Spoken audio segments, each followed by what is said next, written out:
শোনা যাচ্ছে আওয়াজ?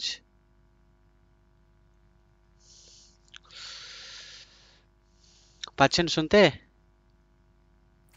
পাচ্ছি স্যার। হ্যাঁ, হ্যাঁ পাচ্ছি।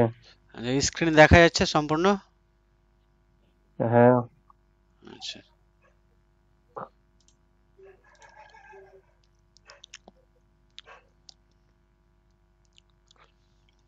আর সবাই কই? দেরি করছে তো সবাই।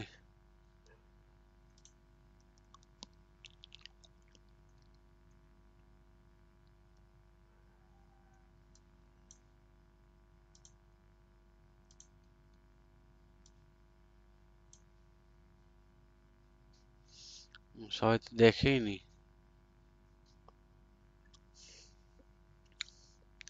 আচ্ছা শুরু করি তাহলে, যে যখন আসবে অ্যাড করে নেব নাকি? হ্যাঁ। শুরু করি। এর আগে আমরা ক্লাস করেছিলাম পাওয়ার পয়েন্ট, আজকে এক্সেল করাবো।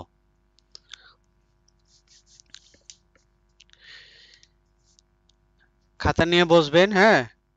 কিছু বলবো, ওগুলো লিখে নেবেন যেগুলো দরকার হবে। আচ্ছা।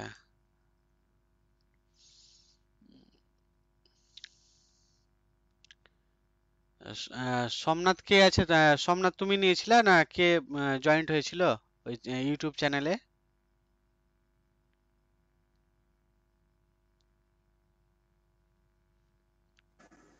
আমি স্যার। চ্যানেলে চ্যানেলে কে কিসে? আছো? চ্যানেলে, ওই চ্যানেলে জয়েন্ট মেম্বার আমি আছো? হ্যাঁ। আচ্ছা আচ্ছা। মেম্বার মেম্বার আছো তো? হ্যাঁ স্যার।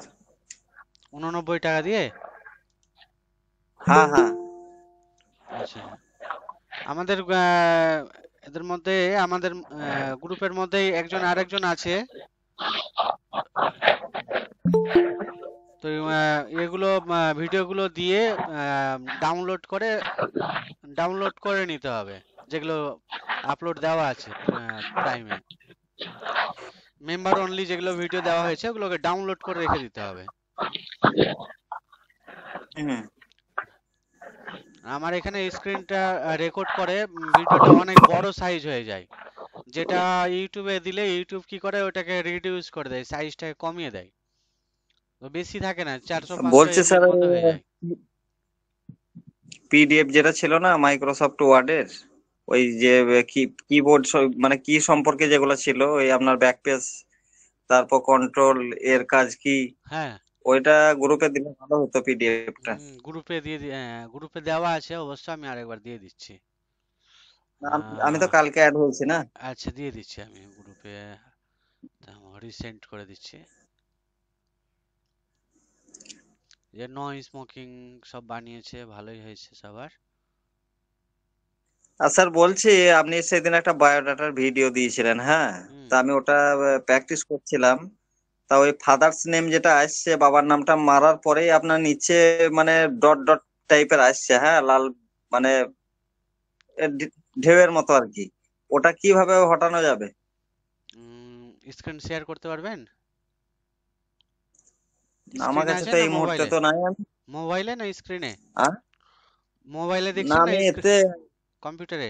মোবাইলে নয়, কম্পিউটারে। তো কম্পিউটারে স্ক্রিনটা শেয়ার করেন। স্ক্রিন মানে আমার এখন তো করিনি, আমার কাছে নেই। এবার আমি আপনাকে আমার স্ক্রিনশট নিয়ে আছে, আমি পাঠাবো তাহলে আপনাকে। আচ্ছা ঠিক আছে।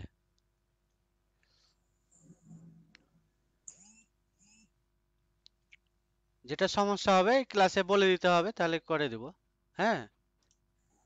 আচ্ছা হ্যাঁ হ্যাঁ, পাঠিয়ে আমি দিচ্ছি। ওইটা আপনার কালকে প্র্যাকটিস করলাম তো, তা ওই বাবার নাম যেটা আছে, বাবার নামটা যখনই মারছি তখন নিচে একদম রেড টাইপের আসছে একটা। আচ্ছা। এখানে থাকলে আমি পাঠিয়ে দিচ্ছি আপনাকে। রেড টাইপের বলতে আন্ডারলাইন আসছে কি? হ্যাঁ হ্যাঁ হ্যাঁ হ্যাঁ। ও, আন্ডারলাইন আসছে ওটা, অসুবিধা নাই থাকলেও। আর যদি উড়াতে চাই তাহলে কিভাবে উড়াই আমি একবার বলে দিই, কারণ আমি অলরেডি এমএস ওয়ার্ডের সমস্তটাই শেখানো হয়েছে, তবু দেখিয়ে দিচ্ছি একবার।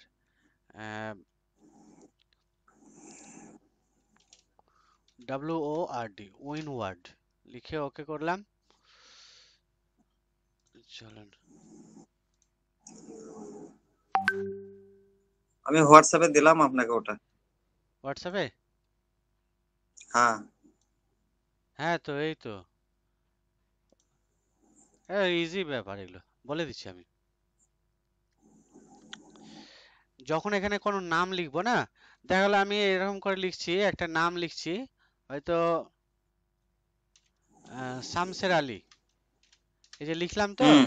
তো লিখার নিচে যখনই আমি লিখলাম, আলীর নিচে আসেনি কিন্তু শামসেরের নিচে চলে এসেছে রেড আন্ডারলাইন। এই দেখেন, একটু জুম করেও দেখাচ্ছি আমি, আছে রেড হ্যাঁ। আন্ডারলাইন। তো এই রেড আন্ডারলাইন যদি এরকম আসে, তো এর উপরে রাইট ক্লিক করতে হবে।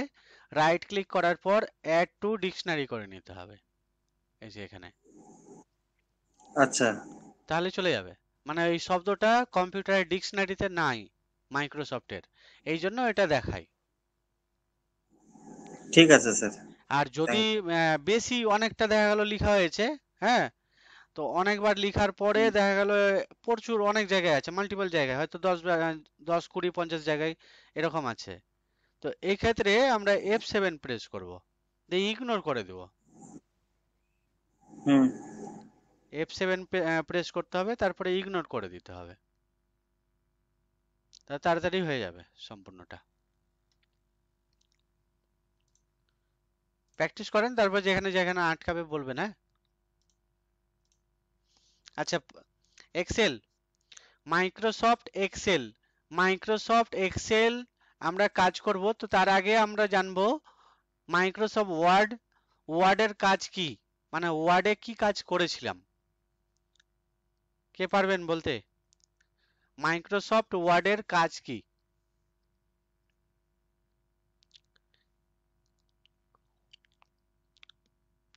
কেউ জিজ্ঞেস করলো মাইক্রোসফট ওয়ার্ডে কি কাজ করা হয়, কি বলবেন?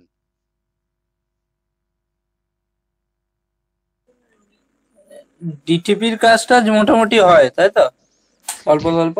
না না, স্যার ওয়ার্ডের কাজ বলতে ওয়ার্ডে যে কোনো ধরনের টেক্সট মেসেজ লেখা বা কিছু প্রিন্ট আউট করা, লিখে সাবমিট করা, এগুলো অফিসিয়ালি কিছু সেটার পারপাসে আমরা মাইক্রোসফট ওয়ার্ডটা ব্যবহার করি স্যার কোনো কিছু লেখার জন্য।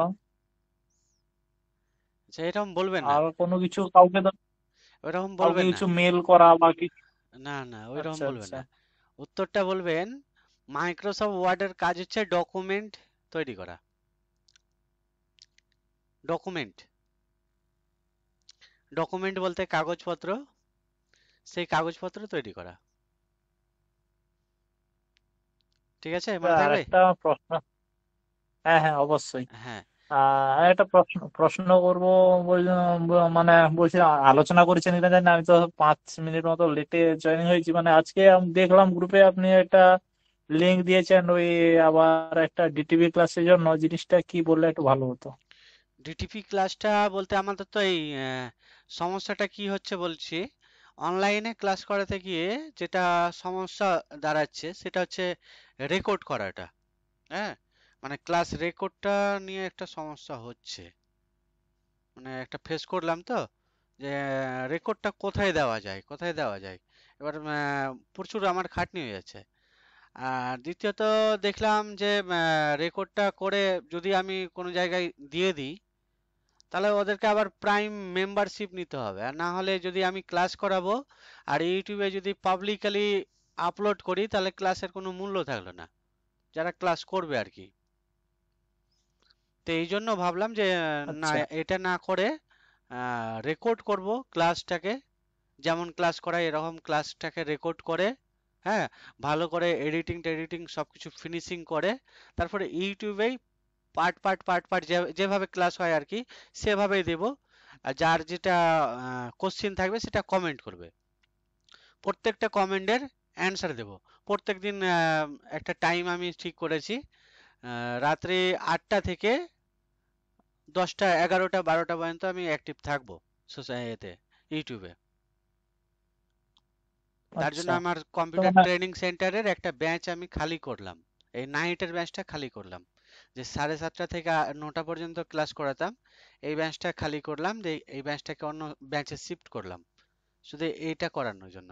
কারণ আমাদের চ্যানেলটা অনেকটা ডাউন হয়ে আছে, চ্যানেলটাকেও নিয়ে যেতে হবে একটা লেভেলে, তার আগে করানোটা ঠিক হবে না ভাবলাম।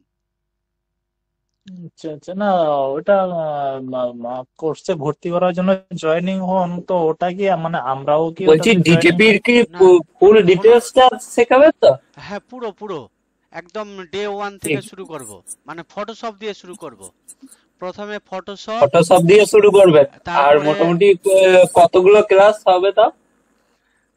ক্লাস কতগুলো হবে এটা বলা মুশকিল, কারণ আমরা তো ক্লাসগুলো করাবো, করালে বোঝা যাবে।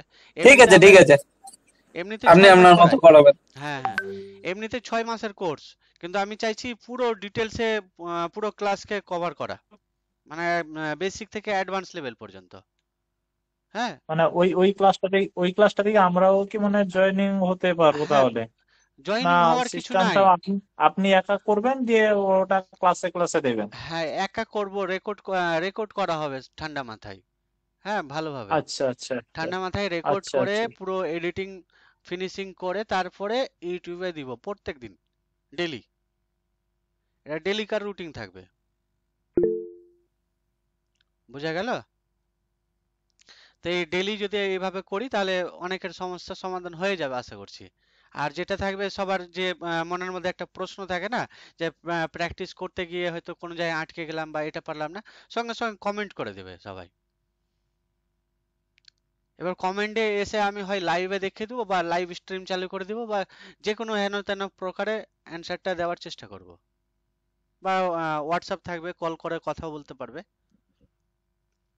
অসুবিধা হবে না। আর দ্বিতীয় রিজন আমি আর একটা ভেবেছি যে যে আমাদের বিশেষ করে করেল ড্রোর যে সফটওয়্যারটা না, এই করেল ড্র সফটওয়্যারটা অনলাইন যখনই অ্যাক্টিভ করব, এবার যদি দেখা গেল এরকম কাজ হয়, করেলের কাজটা বিশেষ করে, এবার গ্রাফিক্স ডিজাইনের মধ্যে করেলটাই হচ্ছে সবচেয়ে মেন অ্যাপ্লিকেশন। করেলে আমাদের মেন ডিজাইনটা করেলেই হয়ে যায়, আর করেল থেকে তারপরে ফটোশপ। তো ফটোশপ আর করেল শিখলে আর বাকি কিছু দরকার হয় না, যে কোনো ডিজাইন নামিয়ে দেওয়া যায়।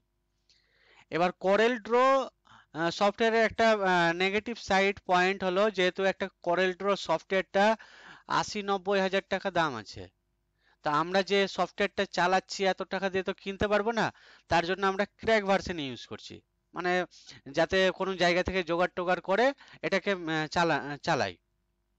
আর এই চালানোর জন্য, ক্র্যাক ভার্সন চালানোর জন্য একটা সমস্যা কমন হচ্ছে, সেটা হচ্ছে সফটওয়্যারটাকে চালু করার পরে ইন্টারনেট চালু করে কাজটা করা।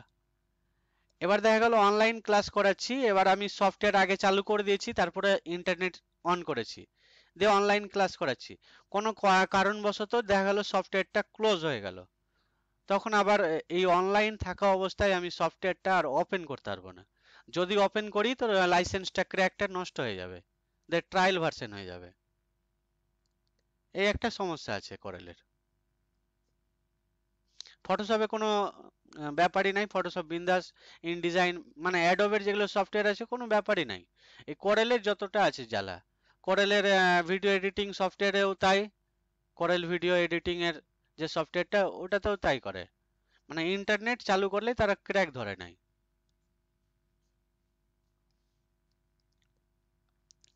বোঝা গেল কি বললাম? তো এই সমস্যাগুলোর সমাধান আমার মনে হলো এটাই করা উচিত, এই জন্য এটাই করলাম। আর কম্পিউটারে আমার হয়ে গেছে, এখন অসুবিধা আর হবে না আশা করি। এই এখন যেটা ক্লাস করাচ্ছি এই পিসিটাই নিলাম, আপনাদেরকে একবার দেখিয়ে দিই। হ্যাঁ, কি নিলাম, এই দেখেন,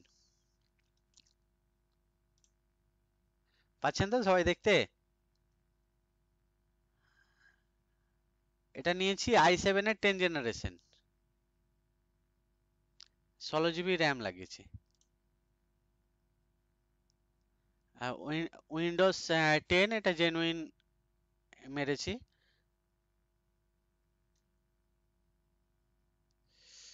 আচ্ছা চলুন আজকের বিষয়টা ক্লাস করাই। আচ্ছা যেমন বললাম এমএস ওয়ার্ডের কাজ কি বললাম, কে পারবেন বলতে? এখনই বললাম। ডকুমেন্ট ডকুমেন্ট তৈরি করা, ঠিক। আর পাওয়ার পয়েন্টের কাজ যদি জিজ্ঞেস করা হয় যে পাওয়ার পয়েন্টের কাজ কি, কি বলবেন? প্রেজেন্টেশন তৈরি করা, ঠিক। আর প্রেজেন্টেশন তৈরি করা, আর এক্সেলের কাজ বলি, এক্সেলের কাজ বলবেন, এক্সেলের কাজ হলো অফিসিয়াল হিসাব নিকাশ করা।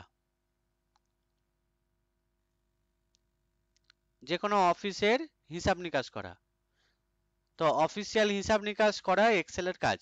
এই এক্সেলকে আরেকটা নামে ডাকা হয়, তার নাম হচ্ছে স্প্রেডশিট। এক্সেলের আরেক নাম স্প্রেডশিট। তো এক্সেল ওপেন কিভাবে করতে হয় সেটা বলি। এক্সেল ওপেন করার বেশ কয়েকটা নিয়ম আছে। আমরা কয়েকটা উপায়ে এক্সেল ওপেন করতে পারি। আমি দেখাচ্ছি স্টেপগুলো, তার মধ্যে থেকে যে স্টেপটা আপনাদের পছন্দ হবে, যেটা মনে হবে না এটা আমার জন্য সুইটেবল, সেটা আপনারা ইউজ করবেন। এক্সেল ওপেন করার ফার্স্ট স্টেপ, স্টার্টে ক্লিক করলাম। স্টার্টে ক্লিক করার পর এখানে মাইক্রোসফট অফিস 2013 ভার্সনের আমার সফটওয়্যারটা, তো মাইক্রোসফট অফিস 2013 বলছি যে ওই কি বললেন ওইটা, কোনটা? এক্সেল কে শর্ট শর্ট ভাষায় কি বলে? শর্ট ওটা ভাষায় নয়, এক্সেলের আরেকটা নাম স্প্রেডশিট। স্প্রেডশিট। হ্যাঁ স্প্রেডশিট, অনেকে ঠিক আছে। স্প্রেডশিট নামেও ডেকে থাকে। এবারে হয়তো কোনো জায়গায় ইন্টারভিউ দিতে গেছেন, সেখানে জিজ্ঞেস করছে আপনাকে যে স্প্রেডশিটের কাজ কি, স্প্রেডশিটের কাজ কি আপনি জানেন?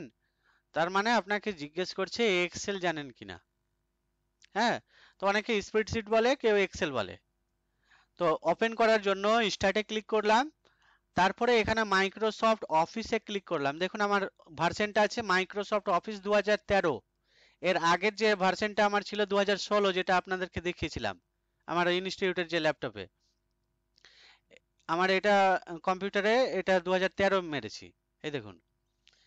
এবার এর মধ্যে আছে এক্সেল 2013 লেখা, দেখুন এটাতে ক্লিক করব, তাহলে এক্সেল ওপেন হয়ে যাবে। বোঝা গেল একটা 1 নম্বর কিভাবে করলাম। দ্বিতীয়ত উপায় বলছি। দ্বিতীয়ত এক্সেল আমরা এইভাবে ওপেন করতে পারি, স্টার্টে ক্লিক করব, তারপরে এখানে এক্সেল টাইপ করবেন, EXCEL, এখানে সার্চ করবেন, তাহলে উপরে দেখতে পেয়ে যাবেন এক্সেল। এই অ্যাপটায় ক্লিক করবেন, তাহলে এক্সেল ওপেন হয়ে যাবে। দুটো নিয়ম হলো। 3 নম্বর নিয়ম বলছি, দেখুন 3 নম্বর নিয়ম হচ্ছে উইন্ডোজ চেপে রেখে আর প্রেস করবেন, মানে রান। এই রান ডায়লগ বক্সের মধ্যে টাইপ করবেন এক্সেল, দিয়ে ওকে করবেন, তাহলে এক্সেল ওপেন হয়ে যাবে। 3টে নিয়ম বললাম। 4 নম্বর নিয়ম বলছি। 4 নম্বর নিয়মটা হলো, আপনি হয়তো আপনার ফোল্ডার, মানে কোথায় আপনি সেভ করে রাখবেন আপনার ফোল্ডারে এক্সেলের ফাইলটা, সেই জায়গাতে চলে যাবেন। তো মনে করুন আমি এই লোকাল ডিস্ক ডি কিংবা ই, যে কোনো এক জায়গায়, ধরুন ডি এর মধ্যে আমি এখানে সেভ করে রাখবো। হয়তো আমার একটা ফোল্ডার এখানে বানিয়ে নিচ্ছি, এই একটা ফোল্ডার আমি নাম দিয়ে দিচ্ছি এক্সেল।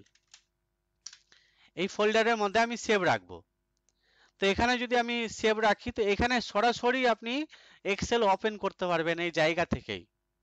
স্টার্টেও যেতে হবে না, কোনো শর্টকাটও মারতে হবে না। কিভাবে না, এর উপর রাইট ক্লিক করবেন, রাইট ক্লিক করার পর নিউ, তারপরে এখানে পেয়ে যাবেন এক্সেল। এই দেখুন মাইক্রোসফট এক্সেল ওয়ার্কশিট, এখানে ক্লিক করবেন।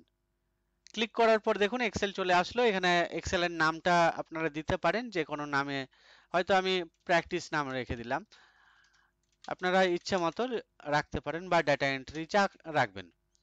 এবার এখান থেকে ডবল ক্লিক করবেন, তাহলে এক্সেল ওপেন হয়ে যাবে। আবার এটা আপনার সেভও থাকলো, মনে থাকবে। দেখুন আমি বেশ কয়েকটা নিয়ম বললাম, 4টা নিয়ম বললাম, তার মধ্যে কোন নিয়মটা আপনাদের জন্য সব থেকে বেস্ট মনে হলো, মানে সহজ? উইন্ডো আর। উইন্ডোজ আর, ঠিক। উইন্ডোজ দেবে, আর প্রেস করে এক্সেল ওপেন, এক্সেল লিখে ওপেন করবে, তাহলে এক্সেল ওপেন হয়ে যাবে। আর শেষে যেটা বললাম এই ট্রিক্সটাও অনেক কাজে দিবে। চলুন আমি উইন্ডোজ আর প্রেস করে ওপেন করছি। দেখুন উইন্ডোজ দেবে, আর প্রেস করলাম, এক্সেল লিখাই আছে, জাস্ট ওকে করে দিব, এক্সেল ওপেন হয়ে গেল। এবার আমি ম্যাক্সিমাইজ করছি অন্যান্য সফটওয়্যারের মতো, এখানেও ব্ল্যাঙ্ক ওয়ার্কবুকে ক্লিক করলাম। এবার আমাদের এই এক্সেলের মধ্যে যে জিনিসগুলো, তথ্যগুলো আমাদেরকে বেসিক্যালি জানতে হয়, সেটা হচ্ছে এমএস ওয়ার্ড যদি আমরা ওপেন করি তো দেখবো একটা সাদা রঙের পেজ থাকে, সাদা কালারের। ওই পেজটা আমরা 10টা 20টা 50টা যত খুশি পেজ নিতে পারি। এই পেজগুলোকে একসাথে আমরা যখন সেভ করি, মনে করুন আপনি একটা এমএস ওয়ার্ডে কাজ করছেন, সেখানে 5টা পেজ নিয়েছেন, এই 5টা পেজ কি আলাদা আলাদা ভাবে সেভ করবেন না একসাথে সেভ করবেন? কি করবেন বলুন? একসঙ্গে। আলাদা আলাদা কি সম্ভব? ধরুন 1 নম্বর পেজ আমি সেভ করলাম, 2 নম্বর সেভ করলাম, এরকম কি হয়? না তো। হ্যাঁ, এরকম হয় না। আমাদের কি হয় না, যতটাই পেজ থাক না কেন, সে একটা থাক বা 100টা থাক, সেভ কিন্তু আমাদের একসাথে হয়। তো যখন আমরা এই 1 থেকে 10টা বা 20টা 50টা যতটাই পেজ থাক, সমস্ত পেজকে যখন আমরা সেভ করছি, পুরো পেজটাকে একসাথে আমরা বলি ডকুমেন্ট, পুরো সেটটাকে। পাওয়ার পয়েন্টের ক্ষেত্রে আমরা ওই পেজ নামটা চেঞ্জ করে নামটা দিয়েছিলাম স্লাইড। ঠিক বলছি তো? যে ওয়ার্ডের ক্ষেত্রে যাকে আমরা পেজ বলতাম, পাওয়ার পয়েন্টে সেখানে আমরা নাম বলেছিলাম স্লাইড। আর অনেকগুলো স্লাইড, যতটাই স্লাইড থাক না কেন, যখন সেভ করব পুরোটাই একসাথে সেভ হবে। তো পুরোটাকে, সমস্ত স্লাইডগুলোকে একসাথে আমরা বলতাম প্রেজেন্টেশন, সংক্ষেপে বলতাম পিপিটি। এরকম আমরা এক্সেলে যে পেজটা দেখতে পাচ্ছেন, এখানে পেজটা সাদা কালারের নাই, এখানে পুরো ছক ছক করা দেখতে পাচ্ছেন। এই ছকের মতো যে শীটটা দেখতে পাচ্ছেন, এই পেজটাকে বলছি আমরা ওয়ার্কশিট। এক্সেলে মনে রাখতে হবে আপনাদেরকে, যে স্ক্রিনটা দেখতে পাচ্ছেন এখন পুরো ছক ছক করা, এই স্ক্রিনটাকে আমরা বলছি ওয়ার্কশিট। তো এই ওয়ার্কশিটের নাম আছে শীট 1। নিচের দিকে দেখুন, এখানে নাম আছে, যে মাউস দিয়ে আমি দেখাচ্ছি, শীট 1। আবার এর পাশে একটা প্লাস চিহ্ন একটা দেখতে পাচ্ছি আইকন, এখানে যদি আমি ক্লিক করি, দেখুন আরেকটা শীট এলো, শীট 2। আবার যদি ক্লিক করি শীট 3, আবার যদি ক্লিক করি শীট 4, শীট 5, এইভাবে যত খুশি আমি নিতে পারি। যেভাবে আমরা ওয়ার্ডের ক্ষেত্রে পেজ নিতাম, পাওয়ার পয়েন্টের ক্ষেত্রে স্লাইড নিয়েছিলাম, এখানে আমরা নিচ্ছি ওয়ার্কশিট। এগুলো হচ্ছে এক একটা ওয়ার্কশিট। তো যতটাই ওয়ার্কশিট থাক না কেন, সবগুলোকে আমরা সেভ করব, তো একসাথেই সেভ হবে। তো সমস্ত ওয়ার্কশিটকে আমরা একসাথে বলি ওয়ার্কবুক। মনে থাকবে? ওয়ার্কশিট এবং ওয়ার্কবুক।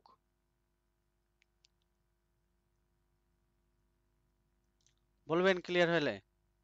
বুঝতে পারলে বলবেন, কারণ এক্সেল খুব গুরুত্বপূর্ণ একটা অ্যাপ্লিকেশন, যেটা আপনাদেরকে শিখলে অনেক কাজে লাগবে আপনাদের। এক্সেলের কাজ খুবই গুরুত্বপূর্ণ। অফিসিয়াল প্যাকেজে এক্সেল আপনার লাগবেই লাগবে। তো কি বললাম, ওয়ার্কবুক এবং ওয়ার্কশিট, বুঝতে পেরেছেন?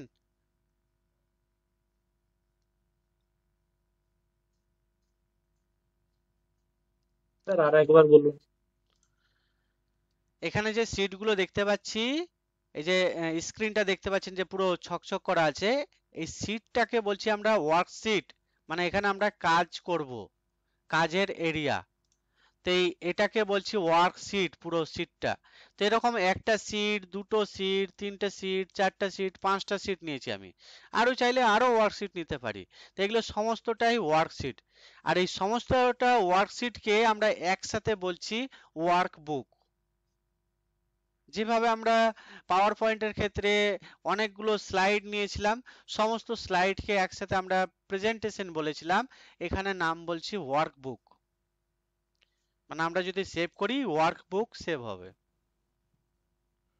বুঝতে পেরেছি স্যার। ঠিক। এবার আমরা আসছি এই শীট 1 যে লেখা আছে, হয়তো আমি এই শীটেই কাজ করব, এই ওয়ার্কশিটে কাজ করব। তো ওয়ার্কশিটে কাজ করার জন্য আমাদেরকে একটু পরিচয় করে নেওয়া দরকার, দেখুন উপরে লেখা আছে A B C D E F করে এভাবে দেখুন একদম লেখা আছে যে জেড পর্যন্ত শেষ হয়েছে। জেড এর পরে আবার শুরু হয়েছে কেমন ডবল এ, তারপরে A B, A C, A D এভাবে চলতে লেগেছে। তো এই যে নামগুলো দেখতে পাচ্ছেন এবিসিডি করে লেখা আছে এগুলোকে বলছি আমরা কলাম। মনে করুন এমএস ওয়ার্ডের টেবিল শিখেছিলেন, সেখানে নাম বলেছিলাম কলাম। তো এখানে নাম মনে রাখা সহজ। এবিসিডি করে যে হেডিং গুলো দেখতে পাচ্ছি এগুলোকে বলা হয় কলাম। আর বাম দিকে 1 2 3 4 5 6 এইভাবে যে নাম্বারটা দেখতে পাচ্ছেন এগুলোকে বলছি আমরা রো। ক্লিয়ার হলো কলাম আর রো?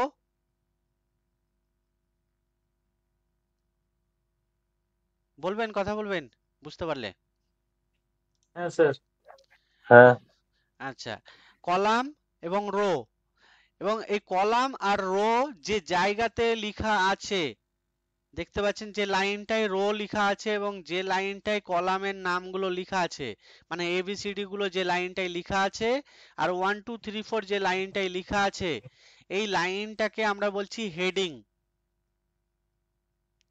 এই লাইনটাকে হেডিং বলছি, যেখানে রো এর নাম এবং কলামের নাম যে জায়গাতে লেখা আছে সেই জায়গাটাকে নাম বলছি হেডিং। এবার এখানে যে ঘরগুলো দেখতে পাচ্ছেন ঘরগুলোকে আমরা বলি সেল। আর যে কোনো একটা সেল যদি আমাদের ক্লিক থাকে, যে কোনো একটা সেলে ক্লিক থাকবেই, তো যে সেলে ক্লিক থাকবে সেই সেলটাকে বলি আমরা অ্যাক্টিভ সেল। মনে থাকবে?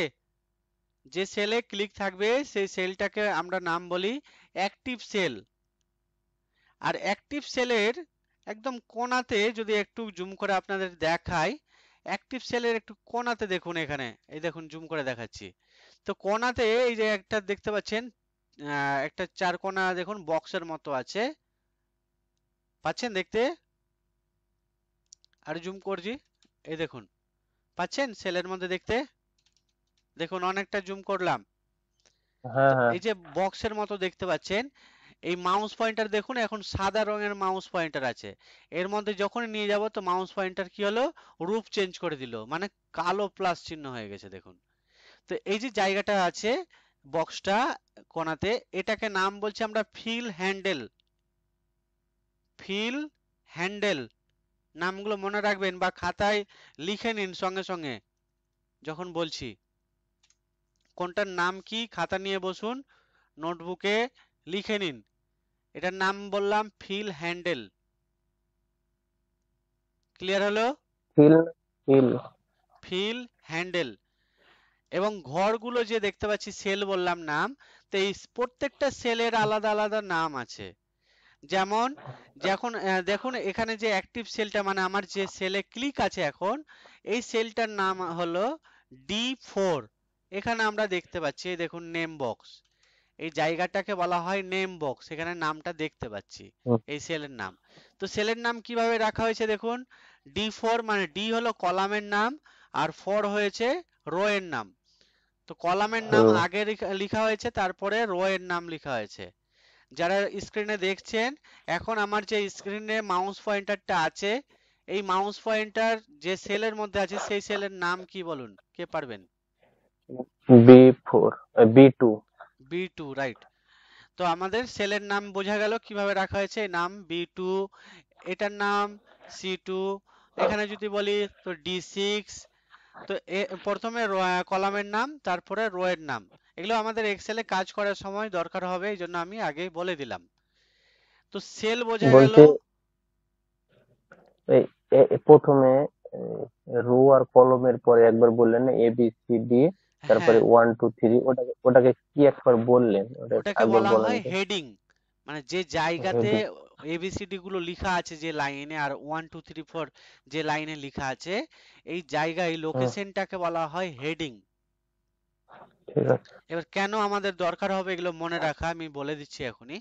দেখুন এবার যে ঘরগুলো টানা আছে মানে সেলগুলো দেখতে পাচ্ছেন, এই সেলগুলো এখানে যে অফুরন্ত দাগগুলো দেখতে পাচ্ছেন, সেলের যে দাগ লাইনগুলো, তো এই লাইনগুলো দেখতে পাচ্ছেন, এই লাইনগুলোকে বলা হয় গ্রাইড লাইন। কি নাম বললাম? Grid line. এবার এই নামগুলো মনে রাখা খুবই গুরুত্বপূর্ণ। কেন? চলুন আমি দেখাই আপনাদেরকে। ধরুন আপনি এক্সেল চালাচ্ছেন, কোনো কারণবশত আপনার এরকম হয়ে গেছে, দেখুন এক্সেল, এই দেখুন কি হয়েছে, কিছু নাই দেখুন, এই যে কেউ দেখে বলবে এমনি, এবার যদি দেখে হঠাৎ করে চমকে যাবে যে এটা এক্সেল না কি আছে, কোন অ্যাপ্লিকেশন এটা, পুরো একদম দেখুন সাদা হয়ে আছে। এবার আমরা সবাই এক্সেল দেখে অভ্যস্ত, দাগ কাটা কাটা মানে ঘর ঘর থাকে, দেখুন ঘরের মতো কিছু নাই। তো নাম তো আপনাকে জানতে হবে সেটা ঠিক করার জন্য। তো আমরা এটা ঠিক করব কিভাবে, না ভিউ রিবন ট্যাবে ক্লিক করতে হবে। ভিউ রিবন ট্যাবে ক্লিক করার পর এখানে দেখতে পাবেন যে এবিসিডি গুলো বলেছিলাম কলামের নাম, আর 1 2 3 4 রো এর নাম যে জায়গাতে আছে সেটাকে বলছি আমরা হেডিং। এই দেখুন এখানে লেখা আছে হেডিং, এখানে টিক মারবো তখন এটা নামটা চলে আসবে, হেডিং এর নামটা। এবার এখানে যে সেলের মধ্যে যে লাইনগুলো টানা ছিল সেই লাইনগুলোকে আমরা নাম বলেছিলাম গ্রাইড লাইন। দেখুন লেখা আছে এখানে গ্রাইড লাইনে ক্লিক করব তখন এই গ্রাইড লাইন চলে আসবে। আর এখানে যেমন সেলের নাম দেখালাম যে সেলের নামটা কি আছে, ওটাকে বলেছিলাম নেম বক্স, আর তার পাশে ছিল ফর্মুলা লেখার জায়গা যাকে আমরা বলছি ফর্মুলা বার। এই ফর্মুলা বারে ক্লিক করলে এটা চলে আসবে। বোঝা গেল? এতটা পেরেছেন বুঝতে?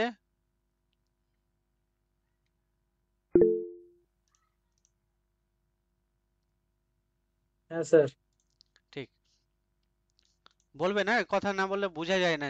দেখা গেলো আমার অনলাইন তো, এবার দেখা গেলো নেটওয়ার্ক ফেল হয়ে গেল, এবার আমি হয়তো বলেই যাচ্ছি। আচ্ছা, এরপরে আমাদের জানতে হবে যে এই যে রো বললাম কলাম বললাম, তো এই একটা সিটে কতটা রো আছে দেখুন, একটা সিটে রো আছে কতটা, এটা যদি আমি এইভাবে দেখতে লাগি তো দেখুন মাউস পয়েন্টার, আপনাদের যে মাউস পয়েন্টার আছে এই মাউসের মধ্যে একটা চাকা আছে দেখবেন, চাকা যাকে আমরা নাম বলি স্ক্রোল। হ্যাঁ, এই স্ক্রোলটাকে একবার চেপে দিবেন মানে দেবে দিবেন, স্ক্রোলে ক্লিক করবেন, তাহলে দেখুন আমাদের স্ক্রিনে কেমন আসলো একটা। এবার মাউসটাকে যদি এইভাবে আমি রাখি নিচে করি তো অটোমেটিক দেখুন আমি কিন্তু এখন কিছু করছি না, জাস্ট মাউসটাকে নিচে করে রেখে দিয়েছি, অটোমেটিক উপরে স্ক্রোল হচ্ছে। আবার যদি উপরে করি এভাবে তো উপরে যেতে থাকবে, বাম দিকে যদি করি বাম দিকে যাবে, ডান দিকে করলে ডান দিকে যাবে। এটা স্ক্রোলের মানে আমরা অনেক সময় কি হয় কিছু হয়তো মিলাচ্ছি, তো এটা তখন আমাদের কাজে দেয়। চলুন কতটা রো আছে আপনাদেরকে দেখাই। রো দেখুন আমি নিচে যদি এইভাবে নামাই তো নামাতে নামাতে আমার 2-3 ঘন্টা পার হয়ে যাবে।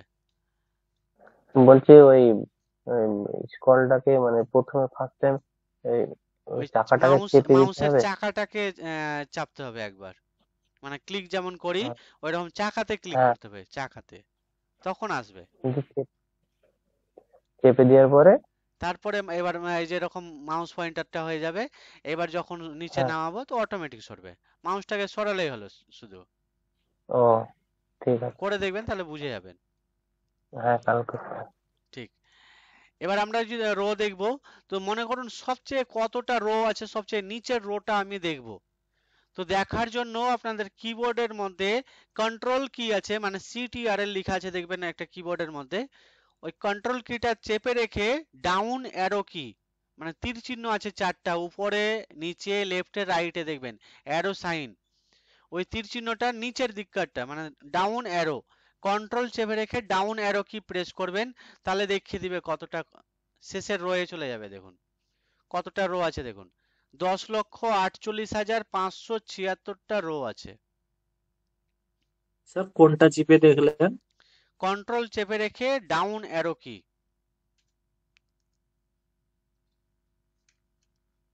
আচ্ছা আচ্ছা, বুঝতে পেরেছি।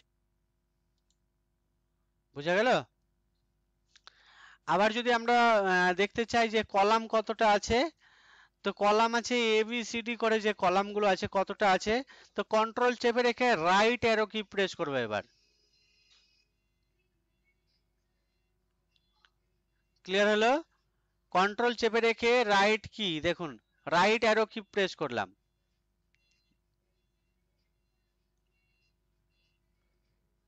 দেখাচ্ছে?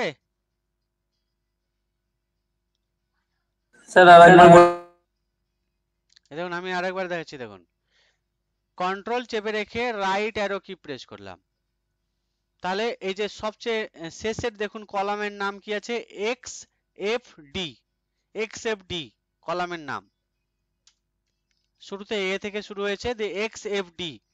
এবার এটা যদি আমরা সংখ্যায় জানতে চাই যে সংখ্যাতে কত, তাহলে শেষের কলাম কি আছে, এক্স এফ ডি।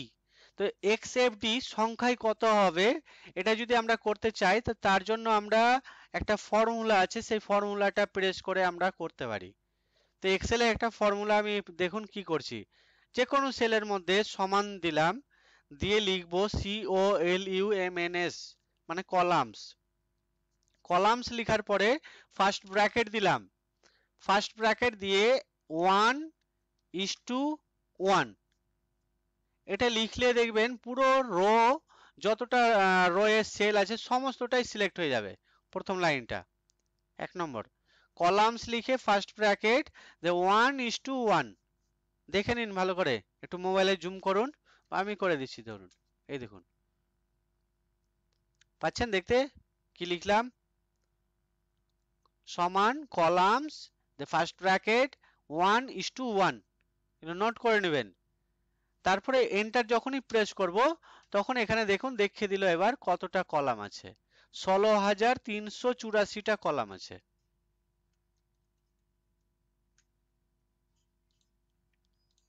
বুঝা গেল?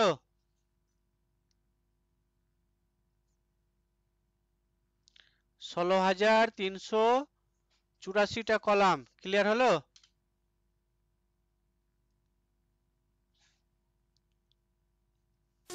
স্যার আরেকবার বলে দেন। সমান দিলাম, তারপর লিখলাম COLUMNS কলামস, কলামস লিখে ফার্স্ট ব্র্যাকেট, তারপর 1:1 বলতে কলন চিহ্ন 1, তারপর কলন চিহ্ন, তারপরে আবার 1 দিয়ে ব্র্যাকেট ক্লোজ করলাম, ব্র্যাকেট ক্লোজ করে এন্টার প্রেস করব, তাহলে দেখিয়ে দিবে 16,384, 16,384টা কলাম আছে সংখ্যাতে।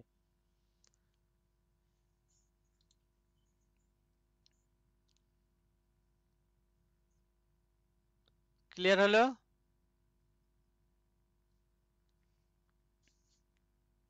পেরেছেন বুঝতে? হ্যাঁ চলুন স্যার বুঝতে পেরেছি স্যার। এবার আমি শিখাচ্ছি আপনাদেরকে প্রথম কাজ এক্সেলের, সেটা হচ্ছে সিরিজ। সিরিজ কিভাবে করি দেখুন, আমি এখানে লিখছি, মনে করুন এখানে আমি একটা সেলের মধ্যে লিখে দিচ্ছি SERIES, সিরিজ। এই চ্যাপ্টার শিখাচ্ছি, দেখুন মোটা করলাম, বোল্ড করা, লেখার সাইজ বড় করা, এগুলো যে কোনো সফটওয়্যারে একই, মাইক্রোসফটের ওয়ার্ড ইউজ করুন কিংবা পাওয়ার পয়েন্ট, সমস্ত সফটওয়্যারে একই সিস্টেমে বোল্ড, আন্ডারলাইন, সাইজ বড় করা, কালার করা, এগুলো সেম থাকবে, আর এগুলো হোম রিবন ট্যাবের মধ্যেই পেয়ে যাবেন। আমারটা আবার স্লো মেরে দিল কেন?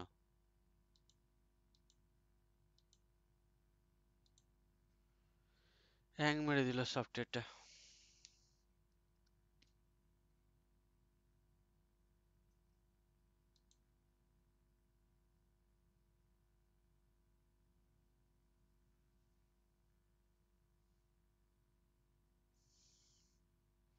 চলুন হয়ে গেছে।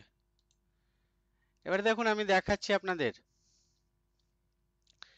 এখানে আমি লিখছি, মনে করুন আমি লিখছি এখানে SUN, সান মানে সানডে, তো সানডে আমি সংক্ষেপে লিখলাম সান লিখলাম, বা মনে করুন পুরো নামই লিখলাম সানডে, সান লিখলেও লিখতে পারেন বা পুরো নাম লিখলেও লিখতে পারেন। চলুন আমি লিখলাম সানডে, মানডে লিখবেন, টুইসডে লিখবেন, যে কোনো একটা বারের নাম লিখলাম। এবার এই সেলটার মধ্যে যখনই আমি ক্লিক করলাম, তো এখানে দেখুন একটা যে পয়েন্ট বললাম সেলের মধ্যে কোণাতে, এটাকে নাম বললাম ফিল হ্যান্ডেল। তো ফিল হ্যান্ডেলে যখন আমি মাউস পয়েন্টার নিয়ে যাব, মাউস পয়েন্টারটা কালো প্লাস চিহ্ন হয়ে যাচ্ছে, এই অবস্থায় ক্লিক করে যখনই আমি নিচের দিকে টানবো তো অটোমেটিক দেখুন serial wise Monday, Tuesday, Wednesday, Thursday, Friday, Saturday, পুরো বারের নাম দেখুন চলে আসছে। জাস্ট আমি একবার লিখলাম। আমি যদি এইভাবে লিখি, শুধু সান লিখি, তবুও হবে। দেখুন এই যে সান লিখলাম, এবার কোণা ধরে এবার ক্লিক করে যখনই টানবো, অটোফিল করব, তখন দেখুন এটা হয়ে গেল। আবার যদি আমি মাসের নাম লিখি, দেখুন মাসের নাম লিখলাম, কোণা ধরে এবার টানছি, দেখুন এই দেখুন পুরো নাম লিখছি, পুরো নাম লিখলাম, এবার কোণা ধরে এবার টানছি, দেখুন অটোমেটিক কিন্তু হয়ে যাচ্ছে। তো এটাকে আমি নাম বলছি হ্যালো, আমরা সিরিজ। বলছি এগুলোকে কপি করে ওয়ার্ডে নিয়ে যাওয়া যায়? হ্যাঁ, নিয়ে যাওয়া যায়। হুম, ঠিক আছে। ওয়ার্ডে আরামসে কাজ করা যাবে। এখানে বানিয়ে নিলাম, এখানে লিখে নিলাম, তারপর ওয়ার্ডে নিয়ে পেস্ট করে দিলেই চলে যাবে।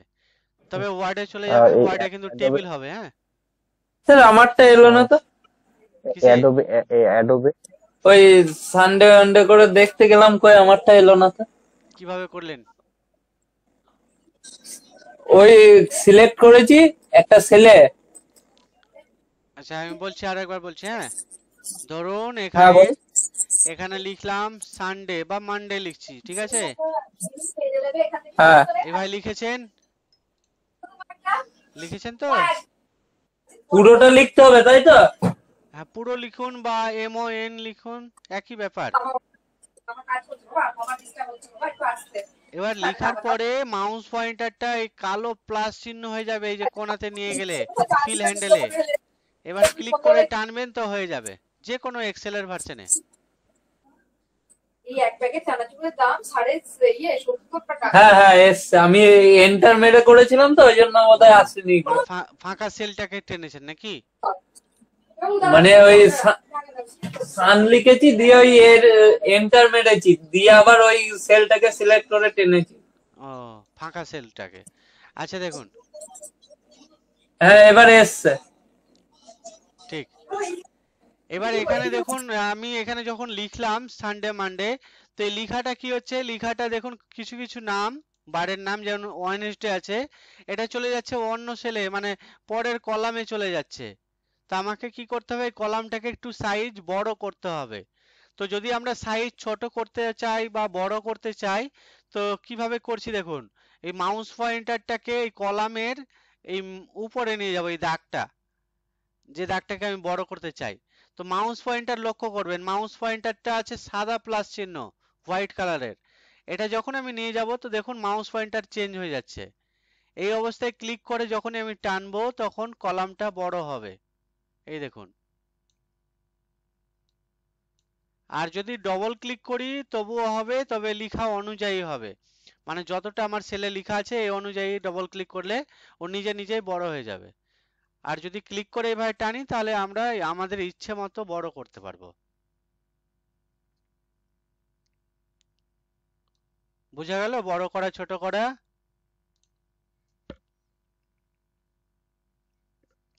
এবার মনে করুন এখানে আমি একটা লিখছি 1 2 3 4 লিখবো, মনে করুন এখানে সিরিয়াল নম্বর লিখছি, 1 লিখলাম, তার নিচে এবার 2 লিখবো। দেখুন এগুলোর ক্ষেত্রে নাম, মানে বারের নাম, মাসের নাম, তারিখ, এগুলো একটা লিখে যদি ক্লিক করে টানেন, তাহলে পুরো সিরিয়াল চলে আসবে। আর সংখ্যার ক্ষেত্রে দুটো লিখবেন, দুটো সংখ্যা লিখবেন পরপর। হয়তো যেমন 1 লিখলাম, তো 1, তারপরে 2 লিখলাম। এবার এই দুটো সেলকে সিলেক্ট করব, দুটো সেলকে সিলেক্ট করার পর তারপর ফিল হ্যান্ডেলে এভাবে অটো ফিল করব, তখন সিরিয়ালটা আসবে। আমি যে কোনো সংখ্যা থেকে করতে পারি, মনে করুন এরকম 250 থেকে করছি, 250, 251, এই দেখুন। এবার দুটোকে সিলেক্ট করে এবার টানছি, তখন সিরিয়াল চলে আসবে। আবার যদি আপনি এরকম করেন, 1 লিখলেন বা ধরুন 5 লিখলেন, তারপরে 10 লিখবেন, দিয়ে যদি এইভাবে অটো ফিল করেন, তাহলে এরকম আসবে 10, 15, 20, এইভাবে আসবে। দেখুন 5 গ্যাপে মেরেছেন, 5 গ্যাপে গ্যাপে। হ্যাঁ, গ্যাপে গ্যাপে হয়েছে, 5 করে গ্যাপ। এবার গল্পটা হচ্ছে, এখানে আমি যখন এরকম কিছু কাজ করছি, ধরুন এরকম কিছু আমি এমন কিছু ডাটা আছে যেখানে আমার 1000 পর্যন্ত সিরিয়াল লাগবে, 1 থেকে 1000 পর্যন্ত সিরিয়াল আমার দরকার। তো কি করব বলুন? এক তাহলে 1 একবার লিখলাম, এক মারতে হবে দিয়ে তারপর তারপর 2 1000। লিখলাম। এবার কি করব? হুম 1 আর 2 কে সিলেক্ট করব, তারপর ক্লিক করে এভাবে টানবো, টেনে এভাবে নিচে নামাবো, নিচে নামিয়ে এবার একটু দেবে ধরে থাকবো, অটোমেটিক ও নিচে নামতে লাগবে। জাস্ট ধরে আছি। তো এখানে কি হচ্ছে, অনেকক্ষণ কিন্তু সময় লেগে যাবে। দেখুন 1000 যদি টানি, তো এখন আমার 100 150 হলো, দেখুন হচ্ছে কি না? সময় লাগছে অনেকটা। দেখুন এতক্ষণে আমি 300 পর্যন্ত টানতে পারলাম। তাহলে আমি দেখুন আর একটা পদ্ধতি দেখাচ্ছি আপনাদেরকে। যখন বেশি কোনো সংখ্যা লিখবেন তখন কি করবেন? বেশি কোনো সংখ্যা লিখবেন শুধুমাত্র একটা সংখ্যাই লিখবেন একটা সেলে। দেখুন একটা সেলে আমি লিখলাম 1, মানে 1 লিখলাম, আর কোনো সংখ্যা লিখছি না, 2 লিখার দরকার নাই। 1000, 2000, 5000, 10000 যত খুশি তত পর্যন্ত নাম্বারিংটা করতে পারবো। কিভাবে এবার দেখুন, 1 লিখেছি সেলে, সেলে 1 লিখার পরে এই হোম রিবন ট্যাবের মধ্যে শেষের দিকে দেখবেন একটা অপশনের নাম পাবেন ফিল। এই যে দেখুন এখানে এডিটিং এই সেকশনের মধ্যে একটা অপশনের নাম আছে ফিল। এই ফিল অপশনে ক্লিক করবেন। ফিল অপশনে ক্লিক করার পর সিরিজে ক্লিক করবেন। এই যে সিরিজ যে আমি পয়েন্ট করেছিলাম উপরে সিরিজ, এখানে সেই অপশনের নামটা দেখতে পাবেন। এই সিরিজে ক্লিক করবেন। সিরিজে ক্লিক করার পর আমি সিরিয়ালটা কোথায় নিতে চাই, কলামের মধ্যে না রো এর মধ্যে? তা আমি নিতে চাই কলামের মধ্যে। তো কলামে ক্লিক করলাম। কলামে ক্লিক করার পর এবার স্টেপ ভ্যালু 1 আর স্টপ ভ্যালু মানে স্টপ কততে গিয়ে হবে। তো মনে করুন আমার স্টপ হবে 1000-এ, তো এখানে 1000 লিখলাম। দেখুন কি করলাম, তারপর ওকে করে দিব। দেখুন 1000 হয়ে গেছে। এই দেখুন হয়েছে না? দেখুন অটোমেটিক 1000 পর্যন্ত দেখুন হয়ে গেছে। এই দেখুন পাচ্ছেন দেখতে? হুম এবার আরেকটা পদ্ধতি দেখাচ্ছি দেখুন। এবার মনে করুন এখানে আমি লিখলাম 1 লিখলাম, এবার আমি এখান থেকে এতটা সিলেক্ট স্যার করলাম। এইগুলো একটু নোট আকারে লিখিয়ে দেওয়া যাবে না? এটা নোট কিভাবে লিখাবো? এটা লিখে নিতে হবে। এই যে দেখাচ্ছি তখন প্র্যাকটিস করবেন এগুলো। হ্যাঁ হ্যাঁ এবার 1 লিখলাম, 1 লিখার পর আমি হয়তো 2ও লিখলাম। এবার আমি সিলেক্ট এইভাবে করছি, ধরুন 1 লিখেছি, 2 লিখেছি, দিয়ে সিলেক্ট করেছি। এবার যতটা অংশ সিলেক্ট করেছি আমি চাইছি এতটা সেল যাতে পূরণ হয়ে যায়। তখন কিভাবে করছি দেখুন, এই ফিল অপশনটায় ক্লিক করলাম, ফিল অপশনে ক্লিক করে সিরিজে ক্লিক করলাম। সিরিজে ক্লিক করে এবার কি করব, অটো ফিলে ক্লিক করে দেবো। এখানে টাইপের মধ্যে দেখুন একটা অপশন আছে অটো ফিল, দিয়ে ওকে করে দিলেই দেখুন অটোমেটিক ফিল হয়ে গেল। এটাও একটা পদ্ধতি, আমাদের কাজে লাগবে। ক্লিয়ার হলো এতটা?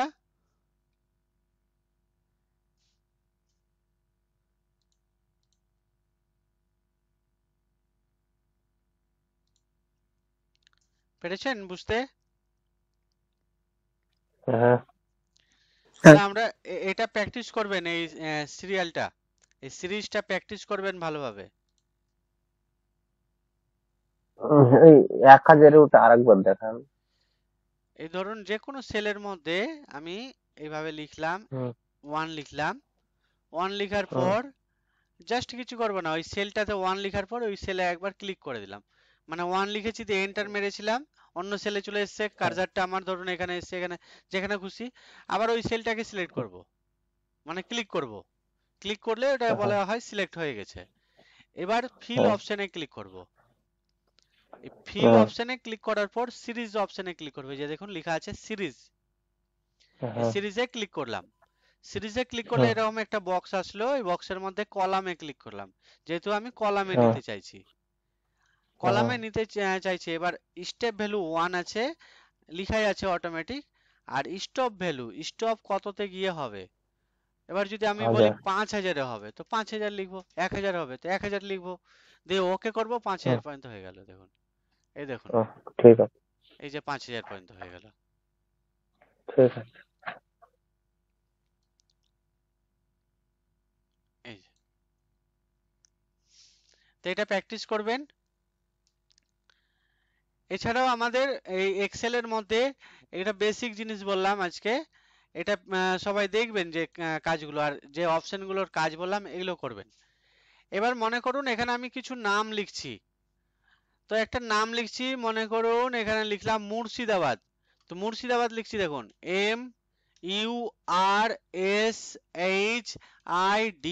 MURSHIDABAD দিয়ে এন্টার প্রেস করলাম। দেখুন মুর্শিদাবাদ আমার নাম লেখা হয়ে গেছে। নামটা যখন লেখা হয়ে গেল, এবার একটু ভালো করে লক্ষ্য করুন আমি ঠিক লিখেছি না ভুল লিখেছি, বানান স্পেলিংটা ঠিক লিখেছি না ভুল লিখেছি, একটু দেখুন। মুর্শিদাবাদ ভুল হয়েছে। ভুল আছে না? এবার হ্যাঁ। দেখুন, আমি যদি কলামটার এই যে সেলের মধ্যে লিখেছি লেখাটাও আমার বাইরে চলে গেছে, তো আমি চাইলে তো এটা কলাম হুম, বড় করতেই পারি, অসুবিধা নাই, কিন্তু আমার এখানে বানানটা ভুল হুম, আছে। এবার ঠিক করব কিভাবে? তাহলে এই জায়গাতে আমার লেখা আছে MURS, তারপরে কে লিখে দিয়েছি, হবে কি এইচ হবে, তো এইচ এর জায়গায় কে লিখে দিয়েছি। হুম, আমি এখন এইচ কিভাবে করব, কেটাকে কেটে, হুম, তো কে কেটে যদি এইচ করতে চান তাহলে এই সেলটাকে এডিট করতে হবে। সেল এডিট করার জন্য সেলের মধ্যে ডবল ক্লিক করবেন। তো এই সেলে ডবল ক্লিক করলাম, তো দেখুন ডবল ক্লিক করলে তখন কার্সার দেখতে পাবেন। তারপরে এটাকে এবার ব্যাক স্পেসে প্রেস করে ক্লিক করে কাটবেন, দিয়ে এইচ লিখবেন, দিয়ে পুনরায় আবার এন্টার প্রেস করে দিবেন। আর হুম, ডবল ক্লিক যদি না করেন তাহলে কিবোর্ড থেকে F2 প্রেস করলেও হবে, F2। তাহলে সেল এডিট করার জন্য F2 অথবা ডবল ক্লিক, মনে থাকবে? সেল এডিট করার জন্য F2 অথবা ডবল ক্লিক, মাথায় রাখবেন জিনিসগুলো যেগুলো বললাম। এতটা ক্লিয়ার হলো আপনাদের? স্যার আমি যে শুধু F2 প্রেস করব, না মানে সেই সেলের কার্সার ব্লিঙ্ক করবে যে F2 মারবো, না অন্য কি, মানে যে কোনো জায়গায় কার্সার থাকলেও F2 মারলে হবে? না না, আমি যে সেলটাকে এডিট করতে চাইছি সেই সেলে ক্লিক রাখতে হবে আগে, তারপরে F2। আচ্ছা, শুধু F2, কোনো হ্যাঁ, কন্ট্রোল বা শিফট না টিপ না নয়? কিচ্ছু না, শুধু F2, আচ্ছা আচ্ছা, ওকে। জাস্ট F2 প্রেস করলেই হয়ে যাবে। ক্লিয়ার হলো এতটা? এতটা ক্লিয়ার হলো তো অটোফিল সেল এডিট করা?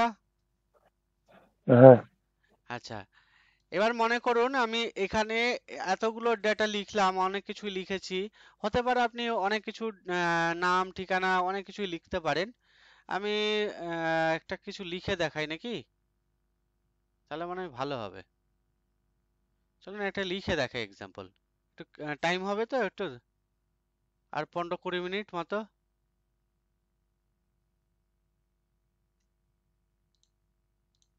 15-20 মিনিট সময় হবে?